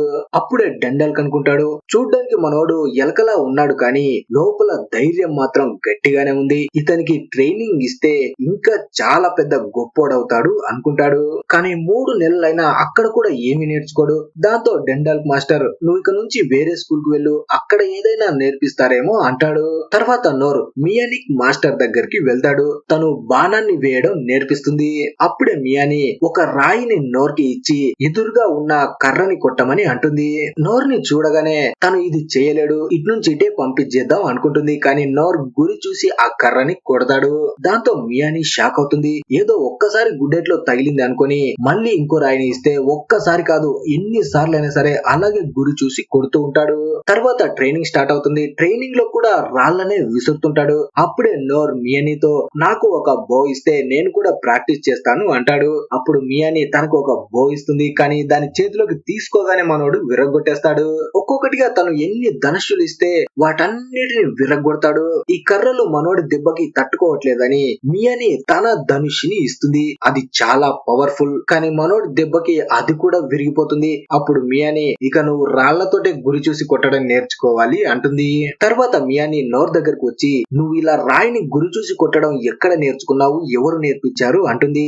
దానికి నోర్ నేను పక్షుల్ని వేటాడేవాడిని, అవి కుందేళ్లని ఎత్తుకుపోతాయి కదా, అడవిలో ఉండే పక్షులు కలర్ కలర్ గా ఉంటాయి, వాటిని గురి చూసి కొట్టేవాడిని అంటాడు. ఆ పక్షి గురించి వినగానే మియాని షాక్ అవుతుంది. వాటిని థండర్ ఫ్లాష్ పక్షులు అంటారు. వాటిని వేటాడడం గొప్ప వేటగాడికి కూడా చాలా కష్టం. ఆ విషయం తెలుసుకొని మియాని షాక్ అవుతుంది. అలా 3 నెలల వరకు అక్కడే ట్రైనింగ్ తీసుకున్న తర్వాత మియాని కూడా తనని ఇక్కడ నుంచి పంపించేస్తుంది. తర్వాత నోర్ క్యారెక్స్ మాస్టర్ దగ్గరికి వెళ్తాడు. తను గూఢచార్యాన్ని నేర్పిస్తాడు. అలా క్యారెక్స్ నోర్ ని ఇంకా కొంతమంది పిల్లల్ని ఒక ప్లేస్ కి తీసుకువెళ్తాడు. ఇక్కడ చాలా ట్రాప్స్ ఉంటాయి. ఆ ట్రాప్స్ మొత్తం తప్పించుకుంటూ ఒక బాక్స్ దగ్గరికి వెళ్ళాలి. అక్కడ ఉన్న అందరూ ట్రాప్స్ ఎక్కడ ఉన్నాయని వెతుకుతూ ఉంటే మనోడు మాత్రం లగెత్ర ఆజమా అన్నట్టు అక్కడ నుంచి పరిగెడుతూ బాక్స్ దగ్గరికి వెళ్ళిపోతాడు. తను అలా పరిగెడుతున్నప్పుడు ట్రాప్స్ అన్ని యాక్టివేట్ అవుతాయి. కానీ మనోడు దేన్ని పట్టించుకోకుండా అడ్డొచ్చిన దాన్ని ప్యారీ చేస్తూ ముందుకు వెళ్ళిపోతాడు. అది చూసి మాస్టర్ షాక్ అవుతాడు. కాకపోతే తను చేయాల్సింది ట్రాప్స్ ని తప్పించుకోవడం, ఆ ట్రాప్స్ ఉన్న ప్లేస్ ని వెతకడం. కానీ తను ఇలా చేయడం శిక్షణకి విరుద్ధం, తను శిక్షణకి పనికిరాడు అనుకుంటాడు. అందుకే 3 నెలల తర్వాత తను కూడా అక్కడ నుంచి పంపించేస్తాడు. ఆ తర్వాత నోర్ మ్యాజిక్ ని నేర్చుకోవడం కోసం ఓకెన్ మాస్టర్ దగ్గరికి వెళ్తాడు. కానీ 2 నెలలు తనతో ట్రైనింగ్ తీసుకొని పవర్ ని తను నేర్చుకోడు. అందుకే ఓకెన్ మాస్టర్ నోర్ ని చూడగానే తన బాడీలో మానా పవర్ లేదు, అందుకే తను ఏ పవర్ ని కంట్రోల్ చేయలేకపోతున్నాడు. అలాగే ఓకెన్ మాస్టర్ ఇంకో విషయం చెప్తాడు. నువ్వు మానా రెసిడెన్స్ రూమ్ లోకి వెళ్ళు, అక్కడికి వెళ్తే నీకు ఏదైనా పవర్ వస్తుందేమో, కాకపోతే వెళ్ళిన వెంటనే బయటికి వచ్చేయాలి అంటాడు. కానీ ఆ రూమ్ లోకి వెళ్ళిన తర్వాత 3 రోజులైనా నోర్ బయటికి రాడు. ఒక్కసారి మనిషి లోపలికి వెళ్తే మనిషి సెన్సెస్ మొత్తం పని చేయడం ఆగిపోతాయి. కానీ లోపలికి వెళ్ళిన నోర్ మాత్రం చాలా ఆరోగ్యంగా హ్యాపీగా ఎంజాయ్ చేస్తూ ఉంటాడు. అలా ట్రైనింగ్ తీసుకొని 3 నెలల తర్వాత కూడా చిన్న ఫైర్ ను మాత్రమే తన చేత్తో వెలిగించగలడు. దాంతో ఓకెన్ మాస్టర్ చిన్న పిల్లాడు కూడా ఈ పవర్ ని ఉపయోగించగలడు. కానీ అప్పుడే ఓకెన్ మళ్ళీ నోర్ ని చూస్తే తను 2 చేతులతో టైనీ ఫ్లేమ్ ని ఉపయోగించడం చూసి షాక్ అవుతాడు. ఈ పవర్ ని ఓకెన్ మాస్టర్ నేర్చుకోవడానికి 25 సంవత్సరాలు పట్టింది. కానీ నోర్ మాత్రం 3 నెలల్లో నేర్చుకున్నాడని ఆశ్చర్యంలో ఉంటాడు. కానీ తను అడ్వెంచరర్ అవ్వాలనుకుంటున్నాడు కాబట్టి ఈ పవర్ తనకి సరిపోదు. ఒకవేళ తనలో మానా పవర్ ఎక్కువ ఉంటే తను నాకంటే గొప్ప మాయగాడు అయ్యుండేవాడు అనుకుంటాడు. తర్వాత నోర్ అక్కడ నుంచి సేన్ మాస్టర్ దగ్గరికి వెళ్తాడు. అప్పుడే సేన్ మాస్టర్ తనతో అంటాడు, నువ్వు చిన్నగా ఉన్నప్పుడు నీతో రైట్ ఆఫ్ బ్లెస్సింగ్ ని చేయించారా అంటాడు. ఎందుకంటే ఈ స్కూల్ కు రావాలంటే అది చేసిన వాళ్ళు మాత్రమే రాగలరు. కానీ అది చేశారో లేదో మనోడికి అస్సలు గుర్తుండదు. అందుకే సేన్ మాస్టర్ నీకు శిక్షణ ఇవ్వను, ఇక నుంచి దొబ్బే అంటాడు. అప్పుడు నోర్ ఎలా ఇవ్వవో నేను చూస్తాను, నువ్వు ట్రైనింగ్ ఇచ్చే వరకు నేను ఇక నుంచి ఒక్క అడుగు కూడా కదలను అని అక్కడే నిలబడతాడు. కానీ సేన్ మాత్రం నువ్వేం చేసుకుంటావో చేసుకో అని అక్కడ నుంచి వెళ్ళిపోతాడు. అలా రోజులు గడిచిపోతూ ఉంటాయి. నోర్ మాత్రం ఒక్క అడుగు కూడా కదలకుండా అక్కడ నిలబడతాడు. కొన్ని రోజులకి మనోడు స్పృహ తప్పి కింద పడిపోతాడు. వెంటనే సేన్ వచ్చి తనని హీల్ చేసి తనతో అంటాడు, నేను నీకు ట్రైనింగ్ ఇస్తాను, కాకపోతే నీకు పవర్స్ వస్తాయా లేదా అనేది నా చేతిలో లేదు అంటాడు. అలా 3 నెలల పాటు ట్రైనింగ్ తీసుకున్న తర్వాత కేవలం లో హీల్ చేయడం మాత్రమే నోర్ నేర్చుకుంటాడు. కానీ ఈ స్కిల్ ఉండడం వల్ల అడ్వెంచరర్ అవ్వలేడు. అలా బాధగా అక్కడ నుంచి కూడా నోర్ వెళ్ళిపోతాడు. అప్పుడే సేన్ నోర్ తో అంటాడు, బ్లెస్సింగ్ సెరమనీ లేకుండా నువ్వు ఈ పవర్ ని నేర్చుకున్నావంటే అదే చాలా గొప్ప విషయం. ముందు ముందు నువ్వు దీంతోనే చాలా పెద్ద పనులు చేయొచ్చు అంటాడు. తర్వాత అందరు మాస్టర్స్ మీటింగ్ పెట్టుకున్నప్పుడు అందరూ నోర్ గురించే మాట్లాడుకుంటారు. నోర్ చాలా అద్భుతమైన వాడు, మనమందరం కలిసి తనని సరైన దారిలో పెడితే తను అందరికంటే గొప్పవాడు అవ్వగలడు అనుకుంటారు. కానీ సమస్య ఏంటంటే అప్పటికే నోర్ రాజధానిని వదిలేసి వెళ్లిపోయి ఉంటాడు. ఇప్పుడు తను ఎక్కడ ఎక్కడున్నాడు ఏం చేస్తున్నాడు అని ఎవ్వరికి తెలీదు. ఇక లాస్ట్ కి మొత్తం మాస్టర్స్ కూడా వెతకడానికి వెళ్తారు. ఎంత వెతికినా నోర్ వాళ్ళకి దొరకడు. మళ్ళీ స్టోరీ ప్రెజెంట్ కి వస్తే నోర్ గిల్డ్ మాస్టర్ దగ్గరికి వెళ్తాడు. గిల్డ్ మాస్టర్ కి తెలీదు తన వల్లే యుద్ధం ఆగిపోయింది, రాజ్యం ప్రాణాలతో బతికిపోయింది అని. అది తెలియక నోర్ తో అంటాడు, ఇప్పుడు రాజ్యంలో మొత్తాన్ని తిరిగి మళ్ళీ నిర్మిస్తున్నారు, దానికి నువ్వు పని చెయ్యాలి అంటాడు.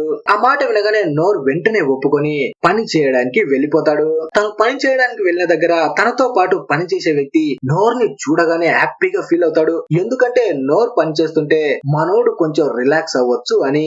అప్పుడే నోర్ ఆకాశంలో ఉన్న చందమామను చూస్తూ, ఈ రోజు ఎంత బాగా గడిచింది, నేను గుర్రపు బండి ఎక్కాను, రోలోని కలిశాను, అలాగే లేన్ పవర్ వల్ల గాల్లో కూడా ఎగరగలిగాను, అలాగే డ్రాగన్ మీద కూడా ప్రయాణం చేశానని గుర్తు చేసుకుంటాడు. ఇక తనకి ఆకలి వేస్తూ ఉంటుంది, కాకపోతే పని చేయాలని ఒప్పుకున్నాడు కాబట్టి మళ్ళీ పని చేయడం స్టార్ట్ చేస్తాడు. తర్వాత ఇక్కడ మహారాజు ఇంకా రేన్ మాట్లాడుకుంటూ ఉంటారు. వీళ్ళకిప్పుడు అసలు నిజం తెలుస్తుంది. ధైర్య దస్ కి సపోర్ట్ చేసింది ఎవరో కాదు, వీళ్ళు బాగా నమ్మిన మిత్ర దేశమే ధైర్య దస్ కి సపోర్ట్ చేసి ఉంటారు. ఇప్పటి వరకు మాస్టర్స్ పై వీళ్ళు చూసిన స్టోన్స్ ని, మానా ఐటమ్స్ ని అన్ని మిత్ర దేశంలోనే తయారు చేస్తారు. ఇక తర్వాత వీళ్ళ యుద్ధం మిత్ర దేశంతోనే ఉండబోతుంది. అయినా ఈ విషయంలో మహారాజు భయపడ్డు, వాళ్ళ రాజ్యంలో ఎంతో మంది అద్భుతమైన యోధులు ఉన్నారు అనుకుంటాడు. అలాగే ఇక్కడ రాజ్యంలో మాస్టర్స్ అందరూ కూడా అక్కడ గాయపడ్డ జనాలకి హెల్ప్ చేస్తూ ఉంటారు. యువరాణి లేన్ అక్కడ ఉన్న వాళ్ళకి ఫుడ్ పంచుతూ కనిపిస్తుంది. అలా ఇస్తూ నోర్ దగ్గరికి కూడా రాగానే మనోడి కడుపులో ఎలకలు పరిగెట్టడం మహారాణి కూడా చూసేస్తుంది.